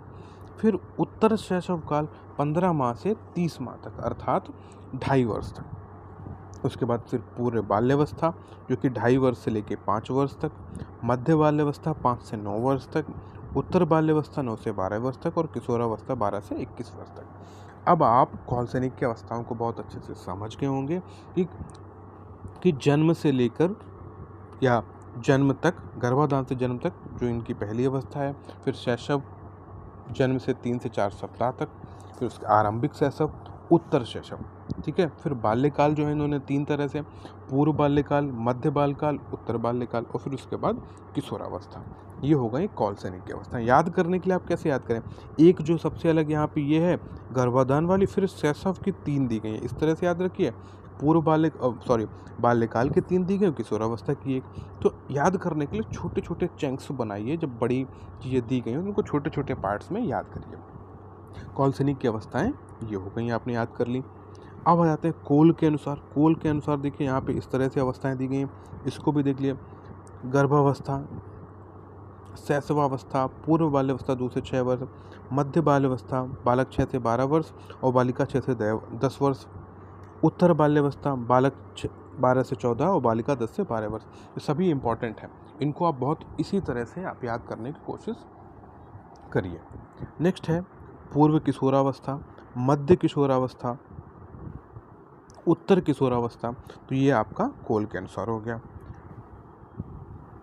इतनी जो यहाँ पे अवस्थाएं हैं किन किन लोगों ने दी हैं, अब आप बहुत अच्छे से पढ़ लेंगे। इतनी पढ़ लीजिए, आप मानिए यहीं से आपके प्रश्न में, वहाँ पे आपको प्रश्नों में मिलेगा। इनको बहुत, ये जितने भी आपने देखे ना, यहाँ से 100 से ज़्यादा क्वेश्चन ऐसे ही पूछे जा सकते हैं, सिर्फ इन्हीं 5-6 लोगों से भी से। तो इनको बहुत अच्छे से समझिए, इनको पढ़िए, याद करिए, ठीक है। अभी भी समय है, बिल्कुल आप इसको, आपके पेपर को बहुत अच्छे से कर पाएंगे। नेक्स्ट आ गया देखिए कि प्रश्न इस तरह से आता है कि कठिन समय इनमें से किसको कहा जाता है, यह किस अवस्था में आता है। तो प्रारंभिक बचपन को बोला जाता है। ये ऐसे ही पॉइंट्स, इनको सबको याद कर लीजिए, समझ लीजिए कि जीवन का एक अनूठा समय इनमें से किस अवस्था को कहा गया, तो प्रारंभिक बचपन को कहा गया, अर्ली चाइल्डहुड को कहा गया, ठीक है। जीवन के अनूठा समय किसको कहा गया, प्रारंभिक बचपन को कहा गया। इसको ही कठिन समय की अवस्था कहा गया, खिलौनों का चरण कहा गया, स्वर्ण युग कहा गया, उत्सुकता जिज्ञासु प्रश्न पूछना की अवस्था कहा गया, जिद्दी अवज्ञाकारी बोला सबसे ज़्यादा बच्चा किस में जिद्दी होता है, तो प्रारंभिक बचपन में होता है। स्वर्ण युग किस अवस्था को कहा गया, प्रारंभिक बचपन को कहा गया। खिलौने के चरण किसको कहा गया, प्रारंभिक बचपन को कहा गया। महत्वपूर्ण ध्यान, अहम केंद्रित वैचारिक अवस्था, पूर्व स्कूली पूर्व विद्यालय अवस्था किसको बोला गया, तो अर्ली चाइल्डहुड, प्रारंभिक बचपन को कहा गया। इसको आप जरूर याद रखिए, ये सब बहुत ही इम्पोर्टेंट है। ठीक है। तो ये अर्ली चाइल्डहुड को और क्या क्या बोला गया है, या अर्ली चाइल्डहुड में बच्चे में क्या क्या चीज़ें होती हैं, तो ये सारी चीज़ें हैं, इन सभी को आप याद करिए। ठीक है, इसको आप स्क्रीनशॉट भी ले सकते हैं। अगर आप अभी आपने क्लास ज्वाइन की है तो आप लोगों से यही कहूँगा, चैनल को ज़रूर सब्सक्राइब कर लीजिए, आपको ऐसी ही और भी क्लासेस मिलती रहेंगी। ठीक है, और इसको शेयर ज़रूर करें, वीडियो अच्छी लग रही है तो लाइक भी ज़रूर करें, जिससे मुझे भी थोड़ा सही लगता है कि आप लोगों को चीज़ें समझ में आ रही हैं। ठीक है, और जो भी सुझाव हो दोस्तों, वो आप लोग तुरंत मुझे कमेंट के माध्यम से बताएं। ठीक है, यही फिर आ जाता है देर से बचपन, जो कि लेट चाइल्डहुड, उसमें बच्चों में क्या क्या चीज़ें होती हैं या उसको क्या किस किस तरह से बोला जाता है। वो है कि जीवन का की उत्पत्ति काल जो है बाल विकास में किस अवस्था को बोला जाता है, तो देर से बचपन या 7 से 12 की अवस्था जो होती है, लेट चाइल्डहुड, उसको बोला जाता है। टोली या गिरोह की अवस्था किसको बोला जाता है, तो लेट चाइल्डहुड को बोला जाता है। प्रारंभिक अवस्था है रचनात्मक सृजनात्मकता की ओर झुकाव, ये भी लेट चाइल्डहुड को बोला जाता है। नैतिकता की स्थिति लेट चाइल्डहुड को। कामेक्षा या लिबिडो जो वर्ड आता है, या भी इसी अवस्था में आता है। मूर्त चिंतन बच्चों में किस अवस्था में होता है, तो लेट चाइल्डहुड में होता है। या इस तरह से पूछ लिया जाएगा कि लेट चाइल्डहुड मूर्त चिंतन जो होता है वह कब से कब तक होता है। 7 से 12 यहाँ पे दिया गया, ये आपका सही ऑप्शन है। फिर 6 से 4 दे दिया गया, 2 से 5 दे दिया गया, इस तरह से और भी दे दिए गए। तो अब आप इसको बहुत अच्छी तरह से समझिए। लड़कियों का शारीरिक विकास लड़कों की अपेक्षा अधिक होता है, तो किस अवस्था में होता है, तो लेट चाइल्डहुड में होता है, 7 से 12 वर्ष। क्लियर, ये सारे पॉइंट्स हैं, स्क्रीनशॉट ले लीजिए और इसको आप याद कर लीजिए। फिर आ जाता है किशोरावस्था। किशोरावस्था में इसको क्या क्या किस किस तरह से बोलते हैं, देखिए। गहन भावना और तीव्र संवेग जो है वह कब आ जाते हैं, 12 से 20 की अवस्था, जिसको कि किशोरावस्था कहते हैं, उसमें आ जाता है। तूफान की अवस्था, संघर्ष की स्थिति, ठीक है, तनाव की अवस्था, ये सब किस में आता है, किशोरावस्था में आ जाता है। जीवन का वसंत काल, वेरी गुड, जीवन का वसंत काल बहुत से बच्चों का चल भी रहा होगा, आप लोगों में बहुत से निकल भी चुके हैं, तो अब आप समझ गए हैं बसंत काल। तो ये सभी किसको बोलते हैं, किशोरावस्था को बोलते हैं। स्वैग या टशन क्रांति किसको बोलते हैं, एडोलेसेंस बोलते हैं। मौन, अमूर्त चिंतन, मौन ध्यान, ये सब किसको किस अवस्था में आता है, किशोरावस्था में। व्यक्तिगत पूजा, खुद के बारे में चीज़ों को समझते हैं। तेजी से शारीरिक परिवर्तन, स्त्री पुरुष भूमिका निभाना, ये सब किस में आ जाता है, एडोलेसेंस में आ जाता है। तो अब आप इन चीज़ों को भी याद रखिए, यहाँ से एमसीक्यूज में आपको ऐसे ही चीज़ें पूछी जाएंगी। तो आपसे यही कहूँगा, इन सभी के आप स्क्रीनशॉट्स ले लीजिए, ठीक है, और इनको अच्छी तरह से पढ़ते रहिए। एक तो आपका एक यूनिट में ये सारी चीज़ें क्लियर हो गई। आगे देखते हैं इसमें क्या है। आगे है सबसे इम्पोर्टेंट कि विकास को प्रभावित करने वाले कारक कौन कौन से होते हैं, किन किन चीज़ों से जो हमारा विकास होता है, डेवलपमेंट होता है, वह प्रभावित होता है। तो उसके विषय में भी बात करते हैं। थोड़ा सा पानी पी लेते हैं, आप लोग भी बीच बीच में सारे काम करते रहिए, टेंशन लेके पढ़ाई मत करिए, अच्छी तरह से पढ़ाई करिए, बहुत अच्छा एग्ज़ाम होगा। समझिए इन चीज़ों को, समझने के लिए एक क्लास है, ठीक है, आपके समझ पे आधारित है। तो विकास को प्रभावित करने वाले कौन कौन से कारक हैं, एमसीक्यूज में इसी तरह से आ जाएगा। 4 ऑप्शन दे दिए, 3 दे दिए, एक और कोई दूसरा दे दिया, ठीक है, वो इनमें से नहीं होगा। तो जो होंगे विकास को प्रभावित करने वाले कारक कौन कौन से, आनुवांशिकता, हेरिडेटरी होता है, पोषण होते हैं, बुद्धि भी जो है विकास को प्रभावित करती है, रेस मतलब यहाँ पे रेसिज्म से दिया गया है, रोग और चोटें, डिजीज़ भी प्रभावित करता है, फैमिली इन्वायरमेंट, पड़ोस का environment, social environment, cultural environment जो होता है, ये सभी क्या है, विकास को प्रभावित करते हैं।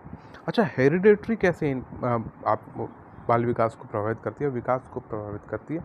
हेरिडेटरी का मतलब ये है जो हमारे जीन्स में चली आती चीज़ें हैं, वो हमको हमारे विकास में परिवर्तन लाती हैं, हमको प्रभावित करती हैं, ठीक है। किसी के जेनेटिकल चीज़ें होती हैं वो प्रभावित करती हैं, किसी के पूर्वजों को कोई चीज़ होती है वो उनके जीन्स में चला आता है, हेरिडेटरी है, उनको हो गया, ठीक है। आपने देखा होगा किसी के बाल ऐसे हैं, किसी के कोई मस्सा है या कुछ भी, कोई भी चीज़ें हैं, वो उनके भी आपने देखा शरीर पर निशान देखा, तो उनके पिताजी पे भी है, बच्चे पे भी है, उनके बच्चे पे भी है। तो सभी किसी आनुवांशिकता के तौर पे चली आती हैं। ये भी किस तरह का विकास हुआ, हेरिडेटरी, ये सब क्या डिपेंड करता है बच्चे के विकास के लिए, हेरिडेटरी विकास पे क्या है, प्रभाव डालता है।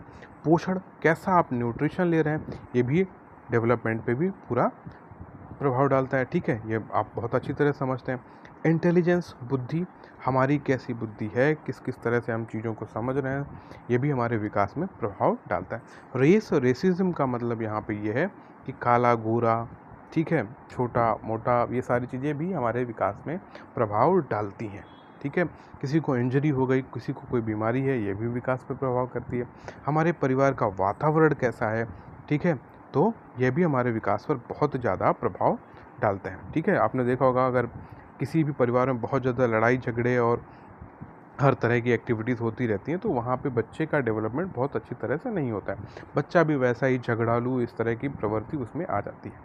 हमारे आस पड़ोस का भी जो एनवायरनमेंट कैसा होता है, ये भी हमारे ऊपर डेवलप करता है, बच्चे के ऊपर प्रभाव डालता है। स्कूल का एनवायरनमेंट भी बिल्कुल, क्यों स्कूल में भेजा जाता है, एक एनवायरनमेंट ही तो ऐसा होता है जो बच्चे को स्कूल भेजते हैं। तो अच्छा एनवायरनमेंट, बुरा एनवायरनमेंट, वो सब हमारे विकास को प्रभावित करता है।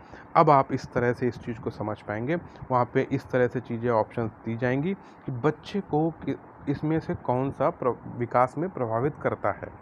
तो आनुवांशिक होगा, पोषण होगा, पारिवारिक वातावरण हो गया, स्कूल का वातावरण हो गया, ये सभी जो हैं इसको प्रभावित करते हैं। जो नहीं करते होंगे वो अब आप बहुत अच्छी तरह से समझ पाएंगे। तो विकास को प्रभावित करने वाले ये सभी एक निम्न कारण हैं। अच्छी तरह से यहाँ तक की क्लास आपको उम्मीद करता हूँ समझ आई होगी, ठीक है। अब बढ़ते हैं भाई अपने आगे वाले पॉइंट पे। आगे वाले पॉइंट पे ये हो जाए, जो थ्योरीज ऑफ डेवलपमेंट है, हम लोगों ने लगभग अब स्टॉप करने वाले क्लास हैं, जो थ्योरीज़ हैं आपकी क्लास में उनको यहाँ पे पढ़ेंगे। तो थ्योरीज़ में सबसे पहले थ्योरीज़ ऑफ डेवलपमेंट में आ जाती है एरिक एरिक्सन्स की थ्योरी। डायरेक्टली आपका एमसीक्यू इसी तरह से पूछ लिया जाएगा कि किसने जो है मनोसामाजिक सिद्धांत दिया है, तो वह दिया किसने है, तो एरिक एरिक्सन साहब ने दिया है। इनके विषय में थोड़ा देख लेते हैं। वो फ्रायडवादी मनोवैज्ञानिक माने जाते हैं। प्रश्न इस तरह से भी है, कौन से इनमें से फ्रायडवादी मनोवैज्ञानिक हैं, तो उसमें से एक ये भी होंगे, तो उनको आप टिक कर सकते हैं। वे फ्रायड के सिद्धांत का काफ़ी सीमा तक समर्थन करते हैं, लेकिन इन्होंने फ्रायड की तरह कामुकता को महत्वपूर्ण नहीं माना है। तो ठीक है, इस तरह से प्रश्न आपको एमसीक्यू में ये मिल जाएगा कि फ्रायड की तरह इनमें से किसने कामुकता को महत्वपूर्ण नहीं माना है बाल विकास में। तो नहीं मानने वाले कौन है, एरिक्सन साहब, ठीक है। मनोसामाजिक विज्ञान किसने दिया है, एरिक्सन ने दिया है। इनके सिद्धांत में क्या क्या चीज़ें आती हैं वो देख लीजिए। इनके सिद्धांत में पर्सनल, सामवेगिक, जिसको कि इमोशनल बोलते हैं, सांस्कृतिक कल्चरल, सामाजिक सोशल डेवलपमेंट को समन्वित किया गया है। अतः इसे मनोसामाजिक थ्योरी भी कहा जाता है। साइको सोशल थ्योरी भी कहते हैं, ठीक है। इसको क्या बोलते हैं, मनोसामाजिक थ्योरी कहते हैं। मनोसामाजिक मतलब अपने मन के साथ और बाकी चीज़ें जो हैं उनके साथ जब संवेग हम लोग क्या कहते हैं, तालमेल बिठाते हैं, उस थ्योरी को यहाँ पे क्या बोला है, मनोसामाजिक या साइको सोशल थ्योरी, ठीक है। और कुछ लोगों ने इस सिद्धांत को जीवन अवधि का विकास सिद्धांत भी कहा है, ठीक है। तो ये प्रश्न एमसीक्यूज में इस तरह से होगा, इनमें से कुछ मनोवैज्ञानिक ने किस सिद्धांत को जीवन विकास अवधि का सिद्धांत बोला है, तो वो किसको बोला है, मनोसामाजिक विकास के सिद्धांत को बोला है। तो यहाँ की ये जो चीज़ें हैं पहले हम लोगों ने ये कंप्लीट यहाँ पे कर ली है। अब आगे देखते हैं इन्होंने कितने पॉइंट्स दिए हैं, किस किस बारे में बात करी, तो ये आपके लिए बहुत ही इम्पोर्टेंट है। एरिक्सन ने अपनी पहली पुस्तक जो है क्या लिखी है, चाइल्डहुड एंड सोसाइटी। प्रश्न इस तरह से आपको आता है कि चाइल्डहुड एंड सोसाइटी किसकी पुस्तक है, तो एरिक्सन साहब की है। कब यह प्रकाशित करी गई है, तो 1963 में। पुस्तक से भी प्रश्न बहुत पूछे जाते हैं एमसीक्यूज में, तो ये हो गया इस, ठीक है। और इसमें स्पष्ट क्या किया गया है, इसमें स्पष्ट किया गया है कि मनुष्य केवल जैविक और मानसिक प्राणी ही नहीं है, बल्कि वह एक सामाजिक प्राणी भी है, ठीक है। यहाँ से कई सारे एमसीक्यू सिर्फ इन्हीं इस लाइन से ही हो सकते हैं, क्या कि उनकी किताब कौन सी है, एरिक्सन की इनमें से कौन सी किताब है, तो जो है चाइल्डहुड एंड सोसाइटी है। कब प्रकाशित हुई, 1963 में हुई, ठीक है। इस तरह से भी आएगा चाइल्डहुड एंड सोसाइटी जो कि 1963 में हुई, किसकी कृति है, तो एरिक्सन की है। यह प्रश्न आ जाएगा कि मनुष्य केवल जैविक और मानसिक प्राणी ही नहीं बल्कि वह सामाजिक प्राणी है, किसने बोला है, एरिक्सन ने बोला है। अपनी किस किताब में बोला है, तो बोला है चाइल्डहुड एंड सोसाइटी में बोला है। तो अब आप इसको कई तरह से कर सकते हैं, तो ये रेड में है, आप इसको बहुत अच्छी तरह से मार्क कर लीजिए, पढ़ लीजिए। अब इम्पॉर्टेंट प्रश्न यहाँ पे आ जाएगा, तो एरिक एरिक्सन ने अपनी थ्योरी को कितने पार्ट में डिवाइड किया है? तो दिया है लाइफ स्पैन को, पूरी जीवन अवधि को 8 भागों में उन्होंने बांटा है। ठीक है, कितने भागों में बांटा है एरिक्सन ने? 8 भागों में बांटा है। तो पहली अवस्था देख लिए, पढ़ लेते हैं उनकी सबसे पहली अवस्था कौन सी है। इस तरह से ही प्रश्न आ जाएगा कि एरिक्सन की इनमें से पहली अवस्था कौन है, तो अब आप इसको देखिए। पहली अवस्था कौन सी होती है? ट्रस्ट वर्सेस मिसट्रस्ट, मतलब विश्वास बनाम अविश्वास। इस तरह से प्रश्न आ जाएगा कि विश्वास बनाम अविश्वास जो है एरिक्सन की पहली अवस्था कौन सी है? शैशवावस्था को कहते हैं, बाल्यावस्था को कहते हैं, किशोरावस्था को कहते हैं, किसको कहते हैं? तो विश्वास बनाम अविश्वास जो है एरिक्सन की पहली अवस्था को कहते हैं या शैशवावस्था को कहते हैं। इनके अनुसार शैशवावस्था क्या होती है? जन्म से 18 माह या 1.5 वर्ष तक की अवस्था को क्या बोलते हैं? शैशवावस्था बोलते हैं। और शैशवावस्था को इन्होंने किसकी संज्ञा दी है? विश्वास बनाम अविश्वास। तो एरिक्सन के अनुसार शैशवावस्था को और क्या कहा जाता है? विश्वास बनाम अविश्वास, या इस तरह से कह सकते हैं कि विश्वास बनाम अविश्वास एरिक्सन के अनुसार कौन सी अवस्था है? तो शैशवावस्था है। इसके विषय में दिया गया है, तो देखिए वो कैसे समझेंगे कि बच्चों को अपने माता पिता को देखकर उचित स्नेह व प्रेम मिलता है, जो उनके विश्वास ट्रस्ट का भाव विकसित करता है, तथा जब माता पिता को रोते, विलखते और चिल्लाते छोड़ जाते हैं तो उसमें अविश्वास या मिसट्रस्ट की भावना विकसित हो जाती है। तो सब याद करने के लिए सबसे पहले 8 पॉइंट्स का मतलब 8 भागों में बांटा है। शैशवावस्था को उन्होंने क्या बोला है? ट्रस्ट वर्सेस मिसट्रस्ट की, और विश्वास बनाओ अविश्वास। इनकी दूसरी स्टेज क्या है? दूसरी स्टेज जिसको कि हम क्या बोलते हैं? बाल्यावस्था, मतलब प्रारंभिक बाल्यावस्था। तो एरिक्सन ने प्रारंभिक बाल्यावस्था को और क्या बोला है? इन्होंने बोला है ऑटोनॉमी वर्सेस सेम और डाउट की अवस्था, मतलब स्वतंत्रता बनाम लज्जाशीलता तथा शक की अवस्था। कौन सी अवस्था है? प्रारंभिक बाल्यावस्था। कब से कब तक की होती है? तो 1.5 वर्ष से 3 वर्ष की अवस्था को कहते हैं। ठीक है, ये बहुत ही इंपॉर्टेंट है दोस्तों, इनको ज़रूर याद करते। पूरी यूनिट जो मैंने यहाँ पे आप लोगों के लिए डिज़ाइन करी है, यहाँ पे आप इसको पूरी बहुत अच्छी तरह से पढ़िए। बार बार इसीलिए कह रहा हूँ, यहीं से आपको प्रश्न मिलेंगे और कहीं से कुछ नहीं आता है। ठीक है, और भी चीज़ें जो हैं उनको और भी पढ़िए, एटलीस्ट इतना तो आप पढ़ लीजिए, बहुत अच्छी तरह से आप पास हो जाएंगे। ठीक है, दूसरी अवस्था को क्या बोलते हैं? ऑटोनॉमी वर्सेस सेम, जिसको कि प्रारंभिक बाल्यावस्था भी बोलते हैं। तीसरी अवस्था इनकी कौन सी है? पहल बनाम शक्ति दोषित। ठीक है, पहल शक्ति बनाम दोषित, मतलब इनिशिएटिव वर्सेस गिल्ट। यह एरिक्सन की तीसरी अवस्था है, जो कि 3 से 5 वर्ष तक की होती है। फिर इनकी चौथी अवस्था कौन सी है? परिश्रम बनाम हीनता। ठीक है, एरिक्सन की चौथी अवस्था कौन सी है? परिश्रम बनाम हीनता, जो कि 6 से 12 वर्ष की उम्र में आती है, या उद्यमिता बनाम हीन भावना। ठीक है, इसको इंग्लिश में क्या बोला गया है? Industry versus inferiority. फिर पांचवी अवस्था आ जाती है अहम पहचान बनाम भूमिका संभ्रांति, मतलब एकात्मकता या तदात्मिकता, या बनाम भ्रांति, मतलब आइडेंटिटी वर्सेस रूल कन्फ्यूजन, जो कि 12 से 18 वर्ष के होते हैं। डायरेक्टली प्रश्न ये आ जाएगा कि एरिक्सन की 12 से 18 वर्ष की अवस्था को और क्या बोलते हैं? तो इसको बोलते हैं एकात्मकता या तदात्मिकता बनाम भ्रांति। ये किसकी अवस्था है? या एरिक्सन साहब की है। छठी अवस्था जो इनकी है, देखिए, घनिष्ठता बनाम विलग्नन, मतलब इंटीमेसी वर्सेस आइसोलेशन, अलगाव। घनिष्ठता बनाम अलगाव हो सकता है, घनिष्ठता बनाम एकाकीपन कह सकते हैं, अकेलापन कह सकते हैं, या अलगाव होता है। तो यह 18 से 35 वर्ष तक होता है। वह किसने दिया है? तो एरिक्सन साहब ने दिया है। सातवीं जो है इनकी सृजनात्मकता या जननात्मकता बनाम स्थिरता, जनरेटिविस्ट वर्सेस स्टैग्नेशन, 35 से 65 वर्ष की अवस्था होती है, यानी कि सातवीं अवस्था है।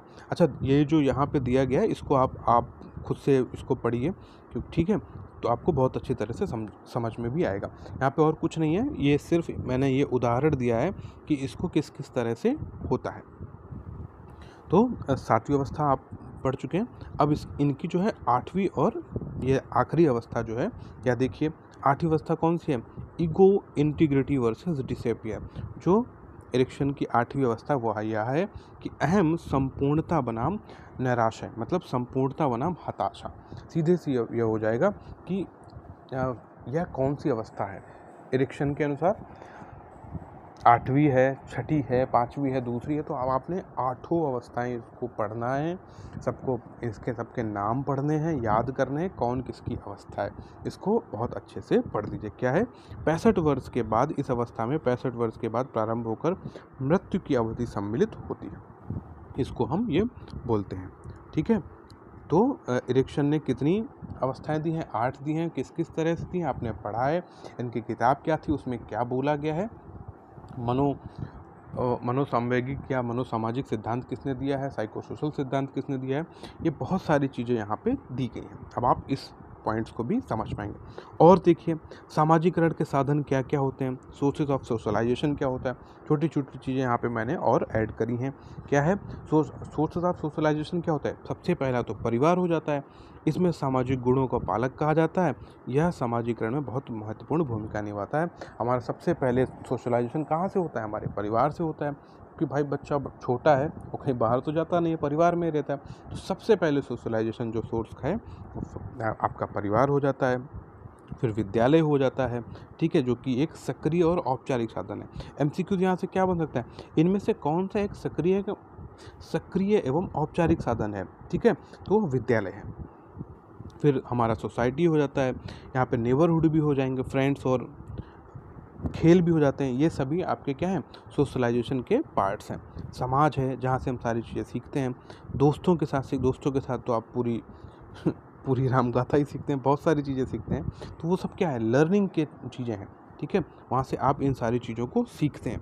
सामाजिकरण के साधन हैं, दोस्त हमारे हो गए, रिश्तेदार हो गए, आस पड़ोसी हो गए, घर परिवार, स्कूल, खेल का मैदान, ये सभी क्या हैं, ये सभी जो हैं आपके सामाजिकरण के साधन हैं।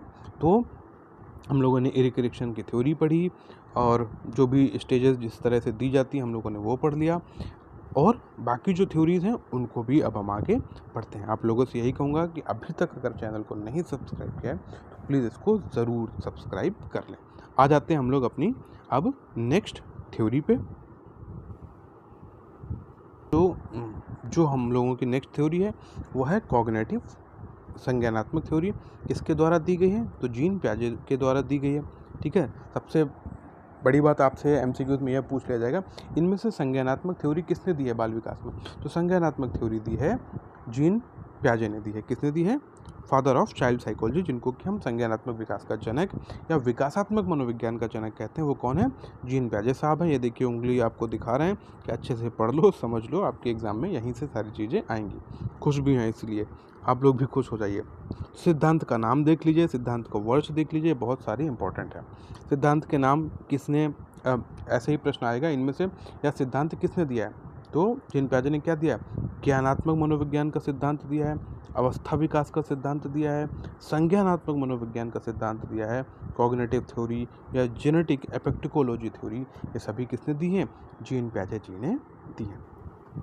देखिए, पहले मनोवैज्ञानिक जिसने बालकों की भाषा और चिंतन प्रक्रिया पर किताबें लिखी।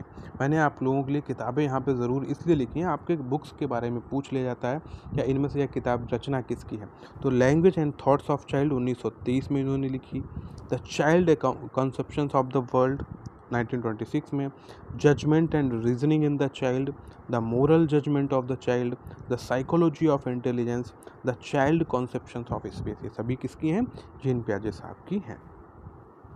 अब इसमें विशेषता क्या है कि प्रत्येक बालक जन्म से ही क्रियाशील और सूचना संग्रहित होता है। प्रत्येक बालक ज्ञानेंद्रिय और वातावरणीय अंतःक्रिया से सीखता है। विशेषताएं क्या है, प्रश्न इस तरह से आएगा कि इनमें से जीन पियाजे ने क्या बोला है, या कि प्रत्येक बालक ज्ञानेंद्रिय और वातावरणीय अंतःक्रिया से सीखता है, किसने बोला है, जीन पियाजे ने बोला है। एक चीज़ और कि प्रत्येक बालक जन्म से ही क्रियाशील और सूचना संग्रहित होता है, किसने बोला है, जीन पियाजे ने बोला है। प्रत्येक बालक खुद में विशिष्ट होता है और बालक नन्हे वैज्ञानिक और सक्रिय ज्ञान का निर्माता है, यह सब किसने बोला है, तो यह जीन पियाजे जी ने बोला है। ये सारी इंपॉर्टेंट चीज़ें हैं, इसको आप याद रखिए। अब छोटे छोटे पॉइंट्स हैं, मैं आपको यहाँ पे बता रहा हूँ। स्कीमा क्या कहते हैं, डायरेक्टली प्रश्न आ जाएगा कि इनमें से स्कीमा क्या होता है और स्कीमा को किसने रिलेट किया, तो स्कीमा को रिलेट करने वाले जो हैं वो जीन पियाजे साहब हैं, उनकी थ्योरी में हम लोग पढ़ते हैं। स्कीमा होता क्या है, स्कीमा जो है तो मानसिक संरचनाओं का एक रूप है।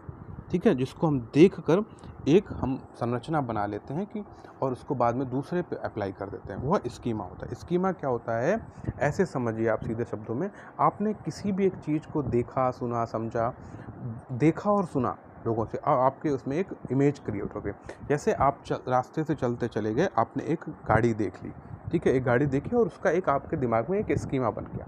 बस आप इतना समझिए, स्कीमा का सीधा सा मतलब ये होता है मानसिक संरचना। आपने जो चीज़ देखी या सुनी, उसके विषय में एक दिमाग में एक इमेज क्रिएट हो गई, ठीक है। जैसे देख लिया तो वो एक इमेज क्रिएट हो गई। आप अभी पढ़ रहे हैं और आपने सामने देखा, आपने ठीक सामने देखा, आप जहाँ पे भी बैठे हैं, आपको एक दरवाज़ा नज़र आया, आपको घड़ी नज़र आई, तो ये क्या हो गया, एक स्कीमा बन गया घड़ी का और दरवाजे का। जैसे ही आगे चीज़ें पढ़ेंगे आप इस चीज़ को रिलेट करते पाएंगे, ठीक है। स्कीमा इस चीज़ को बोलते हैं, ठीक है। और स्कीम्स क्या होता है, व्यवहारों का एक संगठित पैटर्न जिसे आसानी से दोहराया जा सकता है या उसको हम रेगुलर वे में कार्य कर सकते हैं। स्कीमा क्या होता है, स्कीमा तो सीधी चीज़ वो होती है जब हम किसी चीज़ को देखते हैं और हमारे दिमाग में वो चीज़ सेट हो जाती है। और स्कीम्स क्या होते हैं, स्कीम्स जो होता है, बहुत सारे स्कीमा एक साथ इकट्ठा होते हैं और उनको एक हम संगठित पैटर्न में कार्य में लेके आ जाते हैं, तो उसको करते हैं, ठीक है। अब स्कीम्स होता क्या है, जैसे आपने देखा होगा कि बच्चे अपने जूते के जो फीते हैं वो बहुत आसानी से बांध लेते हैं, काम करते करते उसको बांध लेते हैं। आप मोटरसाइकिल चलाते हैं, देखिए सबसे पहले एग्जांपल, मोटरसाइकिल चलाते हैं, गियर भीड़ में होते हैं, गियर डालते रहते हैं, एक्सीलेटर लेते हैं, क्लच लेते हैं, ये सब क्या है, ये बहुत सारे स्कीमा हैं, ठीक है। बहुत सारे क्या हैं, आपने सबसे पहले किसी को देखा वो गियर पकड़ा या गियर डाला उसने, तो आपने एक स्कीमा आपके दिमाग में आ गया, आपके मानसिक संरचना आ गई स्कीमा की कि वो इस तरह से उसने गियर डाला, ये क्या है कि स्कीमा हो गया। ऐसे उसने क्लच पकड़ा, ऐसे उसने वो चीज़ छोड़ी, वो ब्रेक लगाया, तो ये सब क्या है, ये सभी क्या है, स्कीमा है, ठीक है। और इनको व्यवस्थित उसमें हमने ढाल लिया, ये सब क्या हो जाते हैं, उसको बहुत अच्छे पैटर्न में जब करने लग जाते हैं तो उसको हम उसको हम क्या बोलते हैं, स्कीम्स बोलते हैं। जिनको हम आसानी से करने लग जाते हैं उसको हम स्कीम्स बोलते हैं। अब आप स्कीमा भी समझ गए हैं, स्कीम्स भी समझ गए। बहुत सारे स्कीमा जब इकट्ठा हो जाते हैं और उनको हम कार्य को बहुत अच्छी तरह से करने लग जाते हैं बिना किसी प्रॉब्लम के, जैसे कि स्कूल ड्रेस पहनना, जूता पहनना, मोटरसाइकिल में गियर डालना, ठीक है। इस तरह से ये सब क्या है, ये स्कीम्स होते हैं, ठीक है, आपको पता हो गया। नेक्स्ट आ जाते हैं भाई, एडाप्टेशन क्या होता है। एडाप्टेशन जो है दो तरह से डिवाइडेड किया गया है। सबसे पहले एडाप्टेशन होता क्या है, अनुकूलन। अनुकूलन का मतलब होता है वातावरण के साथ समंजन करने की जन्मजात प्रक्रियाएं। तो अनुकूलन जो होता है ये एक जन्मजात प्रक्रिया होती है, इसको दो तरह से डिवाइड करते हैं। एक आत्मसात्करण, जिसको एसाइमिलेशन बोलते हैं, आत्मीकरण या समावेशीकरण।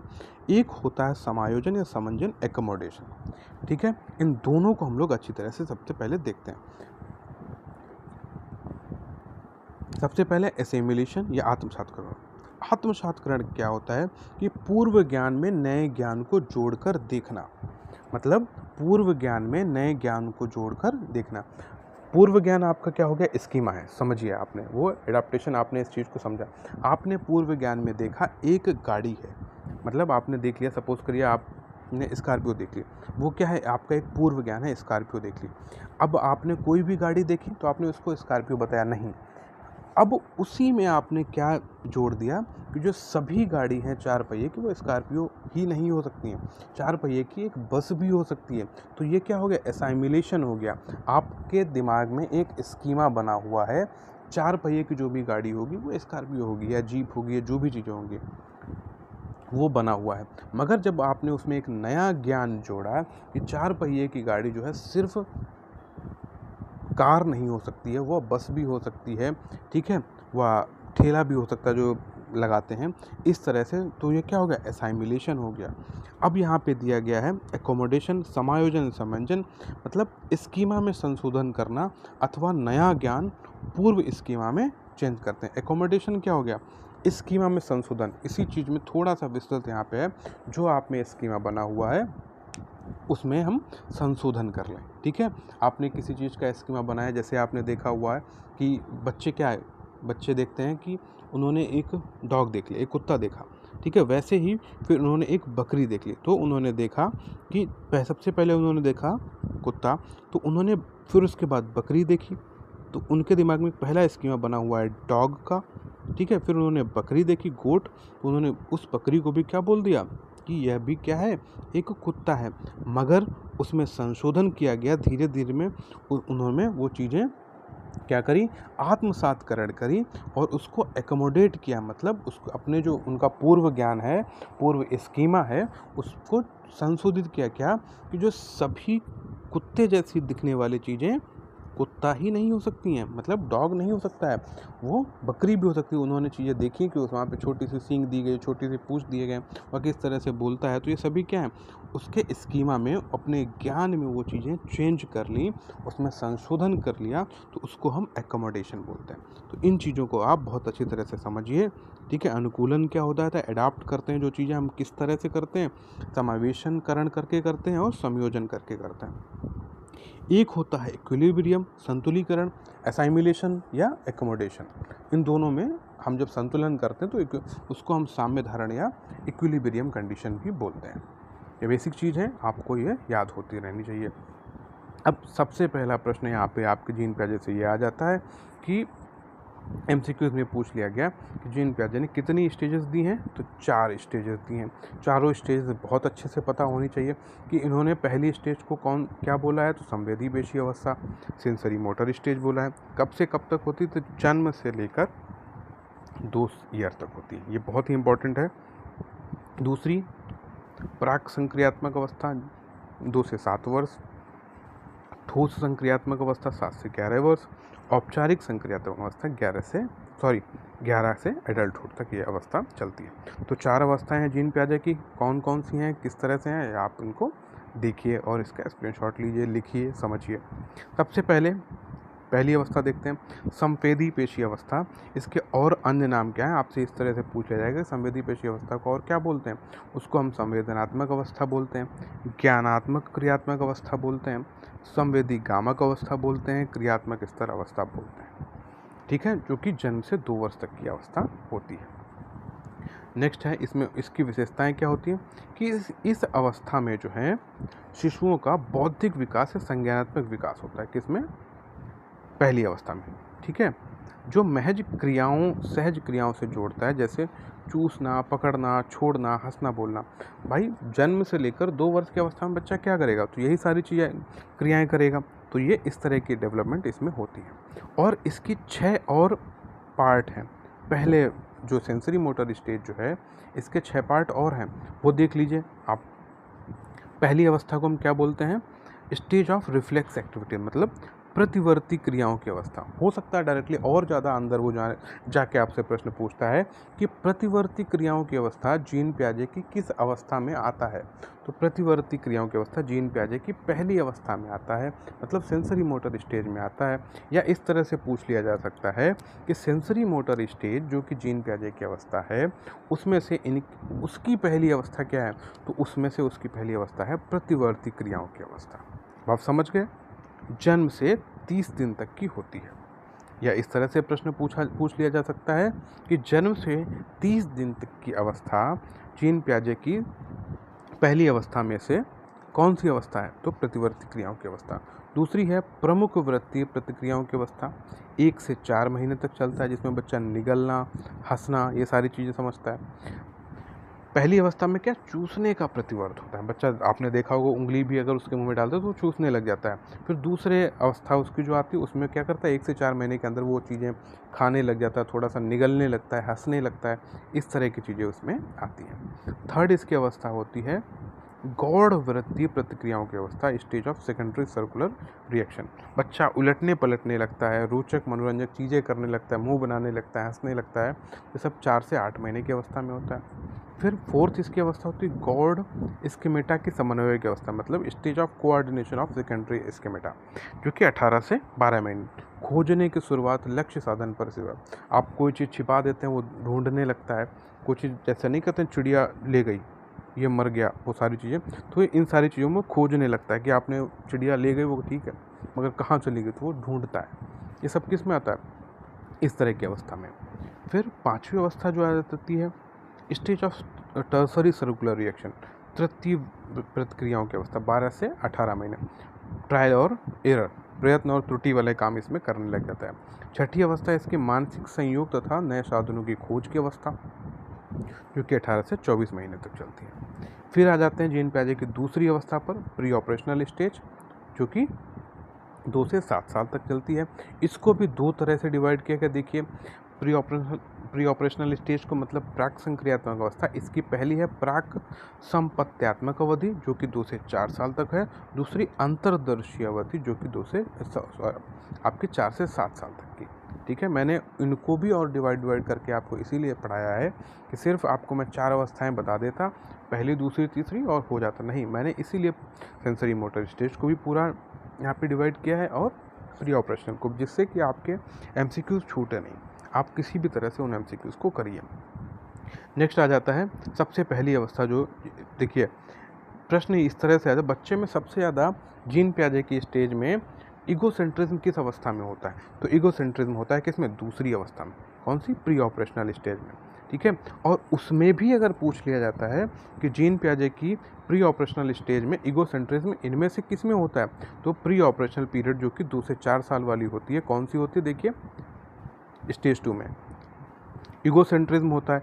प्रश्न इस तरह से, बच्चे में ईगोसेंट्रिज्म कब होता है, किस अवस्था में होता है, एनिमिज्म कब से होता है, खुद से बात करते हैं, 3 पर्वतों की समस्या, ये सब किस में आ जाता है? ये सब प्री ऑपरेशनल स्टेज में आता है। किसकी थ्योरी में ये आया हुआ है? तो जीन पियाजे की थ्योरी में आया हुआ है। ट्रेट ऑफ रिवर्सिबिलिटी नहीं होती, मतलब उल्टाव पलटाव की ये जो गुण नहीं होते हैं, मतलब वो किस में आ जाते हैं? पहली स्टेज, जीन पियाजे की दूसरी स्टेज में आते हैं। फिर आ जाता है ठोस संक्रियात्मक अवस्था, stage of concrete operation stage, जो जीन पियाजे की तीसरी स्टेज है, जिसमें बच्चे में चिंतन की प्रक्रिया आती है, तार्किक चिंतन आता है, एब्स्ट्रैक्ट थिंकिंग नहीं होती है मगर आ जाती है, मूर्त वस्तुओं का तार्किक चिंतन आ जाता है, क्रमबद्ध से कर सकता है, दिशाओं का ज्ञान आ जाता है, 7 से 11 की अवस्था में आता है। फिर इनकी जो है आखिरी अवस्था जो है फॉर्मल ऑपरेशनल स्टेज, औपचारिक संक्रियात्मक अवस्था, जो कि 11 से आगे किया जाती है, मूर्त चिंतन पाया जाता है, तो एब्स्ट्रैक्ट थिंकिंग आ जाती है। प्रश्न इस तरह से आ जाएगा कि जीन पियाजे की अवस्थाओं में अमूर्त चिंतन किस अवस्था में पाया जाता है? तो इनकी चौथी अवस्था में पाया जाता है, फॉर्मल ऑपरेशनल स्टेज में पाया जाता है।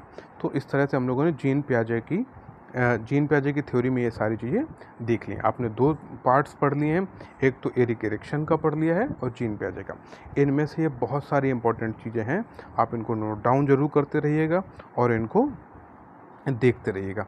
अब हम लोग पढ़ लेते हैं अपनी नेक्स्ट थ्योरी जो है जीन पियाजे के बाद, उसको देख लेते हैं भाई। जीन पियाजे की हम लोगों ने थ्योरी पढ़ ली, अब आ जाते हैं लेव वाइगोस्की की थ्योरी के बारे में। ठीक है, यह भी थ्योरी यहाँ पे आपके बाल विकास में पूछी जाती है। तो इनका पूरा नाम क्या है ये आप देख लीजिए। ठीक है, लेव सिमोनोविच वाइगोस्की। एमसीक्यूज में ये भी पूछ सकते हैं कि इनका पूरा नाम क्या है, तो देख लीजिए पूरा नाम ये है। कहाँ पे? रशिया का मनोवैज्ञानिक कौन है? तो रशिया के मनोवैज्ञानिक इनमें से लेव वाइगोस्की साहब हैं। बर्थ क्या है? ये इनका बर्थ स्टेज है। ठीक है, यह प्रश्न इस तरह से भी पूछा जाता है कि निर्मितवाद, रचनावाद, निर्माणवाद किसने, कंस्ट्रक्टिविज्म, इनमें से कौन निर्मितवाद का मनोवैज्ञानिक है? तो ये जो हैं वाइगोस्की भी हैं और पियाजे साहब भी हैं, इन्होंने इस पर बात करी। बस इन दोनों की थ्योरीज इसमें से अलग अलग हैं, दोनों निर्मितवादी हैं। ठीक है, दोनों निर्माणवादी हैं, मगर एक की थ्योरी जो है सोशल कल्चरल थ्योरी पे है, एक की कॉग्निटिव डेवलपमेंट थ्योरी पे है।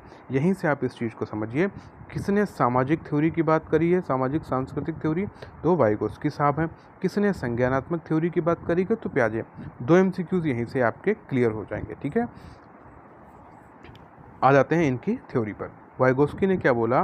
वाइगोस्की ने ये बोला, दोनों में अंतर ये है कि उन्होंने कहा कि बच्चे अपने ज्ञान की रचना समाज के साथ अंतर्क्रिया करते हैं। ऐसे ही एमसीक्यू आएगा कि किसने इनमें से बोला कि बच्चे अपने ज्ञान की रचना समाज के साथ करते हैं, तो वो करते हैं वाइगोस्की ने बोला है। और पियाजे ने क्या बोला है? उन्होंने बोला कि बच्चे अपने ज्ञान की रचना स्वयं से करते हैं। देखिए 2 एमसीक्यूज हैं, बहुत अच्छे से आप समझ गए होंगे। फिर वाइगोस्की ने क्या बोला कि पहले विचार आता है और उसके बाद भाषा आती है। एमसीक्यूज इस तरह से आ जाएगा कि इनमें से किस मनोवैज्ञानिक ने बात बोली कि पहले विचार आता है उसके बाद भाषा आती है, तो वाइगोस्की साहब ने बोला है। पियाजे ने उसी चीज़ को क्या बोला है, उन्होंने बोला पहले भाषा आती है और उसके बाद विचार आता है। तो ये देखिए इंपॉर्टेंट चीज़ें हैं, इसको बहुत ही अच्छी तरह से आप इनको याद रखिए। वाइगोत्स्की की थ्योरी अब आगे हम लोग यहाँ पे पढ़ लेते हैं। पियाजे की हम लोगों ने कंप्लीट कर लिए भाई। वाइगोत्स्की की थ्योरी में आज सबसे पहले आ जाता है ये चीज़ कि इस थ्योरी को हम कहते क्या हैं, इसको बोलते हैं सामाजिक सांस्कृतिक, ये वाला कलर देखें, इसको हम बोलते हैं सामाजिक सांस्कृतिक विकास का सिद्धांत। क्या बोलते हैं? सामाजिक सांस्कृतिक का विकास का सिद्धांत। और हम इसको सामाजिक संज्ञानात्मक विकास का सिद्धांत भी बोलते हैं। किसको? वाइगोत्स्की की थ्योरी को। तो इन्होंने बोला क्या है, इनकी थ्योरी में सबसे पहली चीज़ ये देख लिए, एक आपसे एमसीक्यूज में फुल फॉर्म से बहुत पूछी जाती हैं। ZPD की फुल फॉर्म डायरेक्टली अगर उन्होंने पूछ ली कि ZPD की फुल फॉर्म क्या है, तो सबसे पहले आप याद रखिए जोन ऑफ प्रॉक्सिमल डेवलपमेंट क्या होता है। ZPD की फुल फॉर्म क्या होती है? जोन ऑफ प्रॉक्सिमल डेवलपमेंट या समीपस्थ विकास का क्षेत्र। इसके बारे में अभी आगे पढ़ लेंगे, पहले आप फुल फॉर्म याद रखिए। MKO की फुल फॉर्म क्या हो सकता है, आपसे ये पूछ ले कि MKO की फुल फॉर्म क्या होती है, तो MKO की फुल फॉर्म होती है मोर नॉलेजेबल अदर्स। और एक इसका फोल्डिंग टर्म होता है, तो ये अभी हम लोग इसके बारे में पढ़ेंगे। यहाँ से MCQs के प्रश्न आपसे इस तरह से पूछा जाएगा, ZPD के बारे में किसने बोला है, तो वाइगोत्स्की साहब ने बोला है। स्कैफोल्डिंग के बारे में किसने बोला है, वाइगोत्स्की साहब ने बोला है। MKO किसकी थ्योरी में आता है, तो वाइगोत्स्की की थ्योरी में आता है। तो ये सारी चीज़ें आप बहुत अच्छी तरह से समझिए। अब देखिए MKO का मतलब क्या होता है। सबसे पहले MKO का मतलब होता है मोर नॉलेजेबल अदर्स, मतलब जो आपसे ज़्यादा नॉलेज रखता है। सीधी सी बात है, मोर नॉलेजेबल अदर्स। जैसे आप हैं, आपके टीचर हो गए, वो मोर नॉलेजेबल अदर्स आपके हो गए। आपका कोई दोस्त ही हो गया, किसी विषय में उसको किसी चीज़ की नॉलेज ज़्यादा है, तो वो मोर नॉलेजेबल अदर्स हो गया। आप हो गए, सपोज करिए भाई आपके लिए बोल दें, आपके टीचर भी ज़्यादा जान रहे हैं, दोस्त भी आपको गलत बोल दें, तो आप अपने भाइयों बहनों से, आपके दोस्त से ज़्यादा जान रहे हैं, तो आप मोर नॉलेजेबल अदर्स हो गए। समझ के मोर नॉलेजेबल अदर्स का मतलब, तो ये बात हो गई मोर नॉलेजेबल अदर्स की। यहाँ पे स्कैफोल्डिंग का मतलब क्या होता है, देखिए इसको सबसे पहले समझिए। स्कैफोल्डिंग का मतलब क्या होता है, जिसको कि हिंदी में हम पाइट, मचान या ढांचा भी बोलते हैं। स्कैफोल्डिंग का मतलब होता है सहायता प्रदान करने की तकनीक को, जिसको कि हम मचान या ढांचा कहते हैं। यह एक शुरुआत में दी जाती है, जो कि टेम्पररी होती है। ठीक है। स्कैफोल्डिंग क्या होता है कि जब किसी बच्चे को कोई कठिनाई महसूस हो रही है किसी काम में, उसकी हम सहायता कर देते, पूरा काम नहीं करते हैं, सिर्फ उसको थोड़ा सा गाइड कर देते हैं, उसकी हेल्प कर देते हैं, तो उस टर्म को हम क्या बोलते हैं, उसको हम बोलते हैं स्कैफोल्डिंग। आप समझ गए, जो कि क्या होती है कि शुरुआत में दी जाती है और ये टेम्पररी होती है। ये बहुत ही इंपॉर्टेंट चीज़ें हैं, इसको आप याद रखिएगा। ये क्या होती है, टेम्पररी होती है। स्कैफोल्डिंग क्या होता है, इस तरह से इसको बोला जाता है। Doctor Jerome Bruner coined the term scaffolding. अगर ये देखो आता तो ये थ्योरी में है, स्कैफोल्डिंग मतलब आपके ZPD में आ जाता, जोन ऑफ प्रॉक्सिमल डेवलपमेंट में हम किसी बच्चे की स्कैफोल्डिंग करते, जोन ऑफ प्रॉक्सिमल डेवलपमेंट भी अभी पढ़ेंगे। स्कैफोल्डिंग दिया किसने, तो जेरोम ब्रूनर ने दिया है। अब आ जाते हैं हम जोन ऑफ प्रॉक्सिमल डेवलपमेंट पढ़ते हैं। ठीक है, देखिए zone of proximal development ZPD समीपस्थ विकास का क्षेत्र होता क्या है। देखिए इसको ये फिगर दिया गया है, यहाँ पे एक अवस्था दी गई है कि आपको कुछ आ रहा है, फिर बीच में कुछ नहीं आ रहा है और यहाँ पे आप अपना पूरा कार्य कर ले जाते हैं। सपोज़ करिए, आप बहुत अच्छी तरह से समझिए, आपका एग्ज़ाम है 18 को या जब भी है, उससे पहले आप अपनी पढ़ाई करते हैं।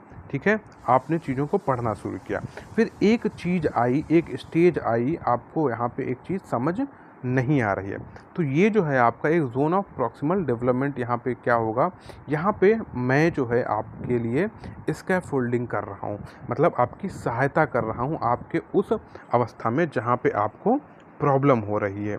ठीक है, हमने क्या करी, हम क्या हुए, आपसे मोर नॉलेजेबल अदर्स हुए। MKO, किसी MKO द्वारा आपको उस जगह से निकाला जाता है, मतलब आपकी हेल्प करी जाती है, आपकी स्कैफोल्डिंग करी जाती है और आप यहाँ से निकल कर आप आगे की चीज़ें सीख लेते हैं। ठीक है। तो अब आपने वहाँ पे वो लर्निंग ले ली। तो इस तरह की अवस्था को हम क्या बोलते हैं? ZPD बोलते हैं। ZPD मतलब होता है एक वह अवस्था जहाँ पे हम चीज़ों को नहीं कर पा रहे होते हैं और किसी MQA के द्वारा मोर नॉलेजेबल अदर्स, जो कि हमारे से ज़्यादा जानता है, हमारी हेल्प करता है और उस अवस्था से हम निकल आते हैं, तो उस अवस्था को हम क्या बोलते हैं? Zone of proximal development. अब आप, उम्मीद करता हूँ, अच्छी तरह से ज़ोन ऑफ प्रॉक्सिमल डेवलपमेंट को समझ गए होंगे। ठीक है। नेक्स्ट आ जाता है, देखिए यहाँ पे दिया गया ZPD एग्जाम्पल। यहाँ पे क्या दिया गया है? What is already known. सबसे पहले एक अवस्था होती है जो हमको पहले से पता होती है। फिर what can be known with assistance, मतलब ZPD वह अवस्था होती है, सबसे पहले एक तो हमको कुछ पता है, ठीक है, जो हम नॉलेज हमें पता है, जो हमें नहीं पता है और हमें कुछ काम करना है। जब हमें कुछ काम करना है, किसी के सहायता से कर ले जाते हैं, तो वो हमारी जोन ऑफ प्रॉक्सिमल डेवलपमेंट अवस्था होती है और उसके बाद हम एक चीज़ पूरी कर ले जाते हैं। व्हाट इज़ नॉट नोन, आगे की बात जो हमको नहीं पता उसको हम काम करते हैं, वो होता है हमारा zone of proximal development. Self, खुद को जो पता है, दूसरे के द्वारा करते हैं, हेल्प लेके स्कैफोल्डिंग होती है हमारी और आगे का काम कर ले जाते हैं, तो वो जोन ऑफ प्रॉक्सिमल डेवलपमेंट में आ जाता है। ठीक है। इसमें क्या क्या चीज़ें आ जाती हैं, देखिए सामाजिक भाषा की बात करते हैं, आंतरिक भाषा की बात करते हैं, इंटरनल स्पीच, सेल्फ टॉक, निजी संभाषण, आत्म केंद्रित संभाषण, ये सारी चीज़ें जोन ऑफ प्रॉक्सिमल डेवलपमेंट में आता है। रेसिप्रोकल टीचिंग की बात इन्होंने करी है, जिसमें शिक्षक या अन्य कोई वयस्क तथा बच्चा किसी क्रिया को ढंग से करते हैं, जिसमें शिक्षक बच्चे के लिए मॉडल के रूप में कार्य करता है, मतलब MQA के रूप में कार्य करता है। यहाँ पे MCQs दिया गया है कि आपको यहाँ पे इसके MCQs बताए गए हैं, ये आपको करने होंगे और इसके MCQs बताने होंगे। MCQs क्या दिए गए हैं, देखिए इसी तरह से आता है कि बच्चों के बारे में निम्नलिखित कथनों में से किस कथन में वाइगोत्स्की सहमत होते हैं? बच्चे तब सीखते हैं जब उनके लिए आकर्षक पुरस्कार निर्धारित किए जाएं, या बच्चों के चिंतन को तब समझा जा सकता है जब प्रयोगशाला में पशुओं पर प्रयोग किए जाएं। ऑप्शन सी, बच्चे जन्म से शैतान हैं, उन्हें दंड देकर नियंत्रण किया जाना चाहिए। या ऑप्शन डी, बच्चे समवयस्कों और वयस्कों के साथ सामाजिक अंतःक्रियाओं के साथ माध्यम में सीखते हैं। इसका आप कमेंट में ऑप्शन करके बताइएगा, इसका सही ऑप्शन क्या हो जाएगा। तो ये भी थ्योरी हम लोगों ने कंप्लीट कर ली। कितनी थ्योरीज कंप्लीट कर ली हैं? 3। एक एरिक एरिक्सन, जीन पियाजे, वाइगोत्स्की, जो इसकी लास्ट थ्योरी है उसको भी हम लोग कंप्लीट कर लेते हैं। तो जो लास्ट थ्योरी आपकी है कोहलबर्ग की थ्योरी, ठीक है, मोरल डेवलपमेंट, नैतिक विकास भी बच्चे में आता है आपके बाल विकास में। तो ये चौथी थ्योरी है। इस थ्योरी के बाद हम लोग अपनी क्लास को एंड करेंगे और आप लोगों से यही कहूँगा कि प्लीज़ इस वीडियो को आप देखिए, ज़्यादा से ज़्यादा देखिए, आप समझिए। उसके बाद जो MCQs वहाँ पे दिए भी गए हैं दोस्तों, उनको आप करते रहिए। MCQs कभी बदलेंगे थोड़ी, आपको ज़्यादा से ज़्यादा MCQs मैंने दिए हुए हैं, जो भी आपको प्लेलिस्ट में दिखे, जहाँ से आपकी इस यूनिट के बारे में MCQs हों, उनको आप करते रहिए। और हाँ, एक बात आपसे कह दूँ, वो MCQs मैंने किसी एक पर्टिकुलर किताब के हैं, उनको वहाँ पर जैसे के तैसे बता दिया।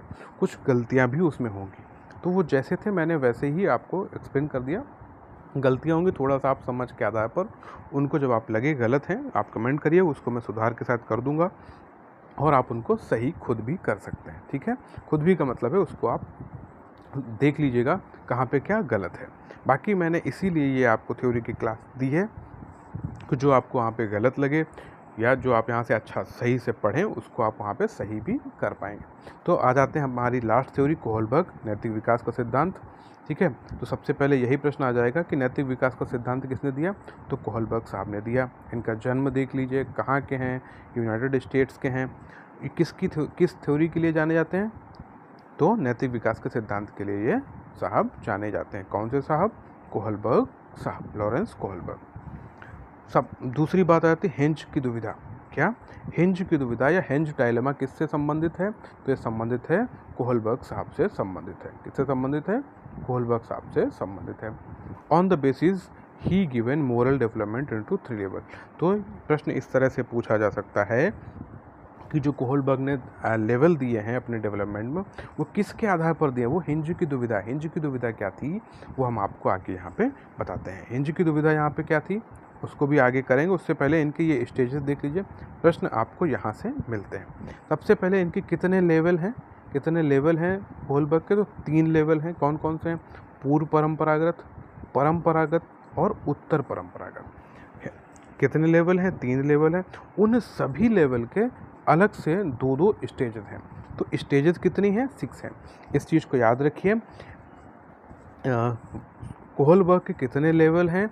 लेवल 3 हैं। स्टेजेस कितने हैं? 6 हैं। सभी की 2-2 स्टेजेस हैं। पहली स्टेज कौन सी है? पूर्व परंपरागत, दूसरी परंपरागत, तीसरी उत्तर परंपरागत। प्रश्न इसी तरह से आएगा कि इनमें से कौन सी परंपरागत स्तर है? तो दूसरी स्टेज है।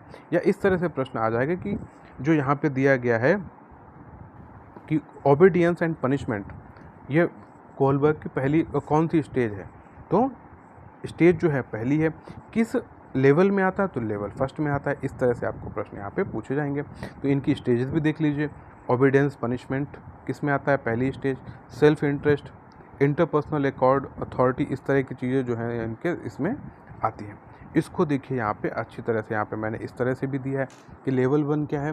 प्री कॉन्वेंशनल मोरालिटी, कॉन्वेंशनल और पोस्ट कॉन्वेंशनल।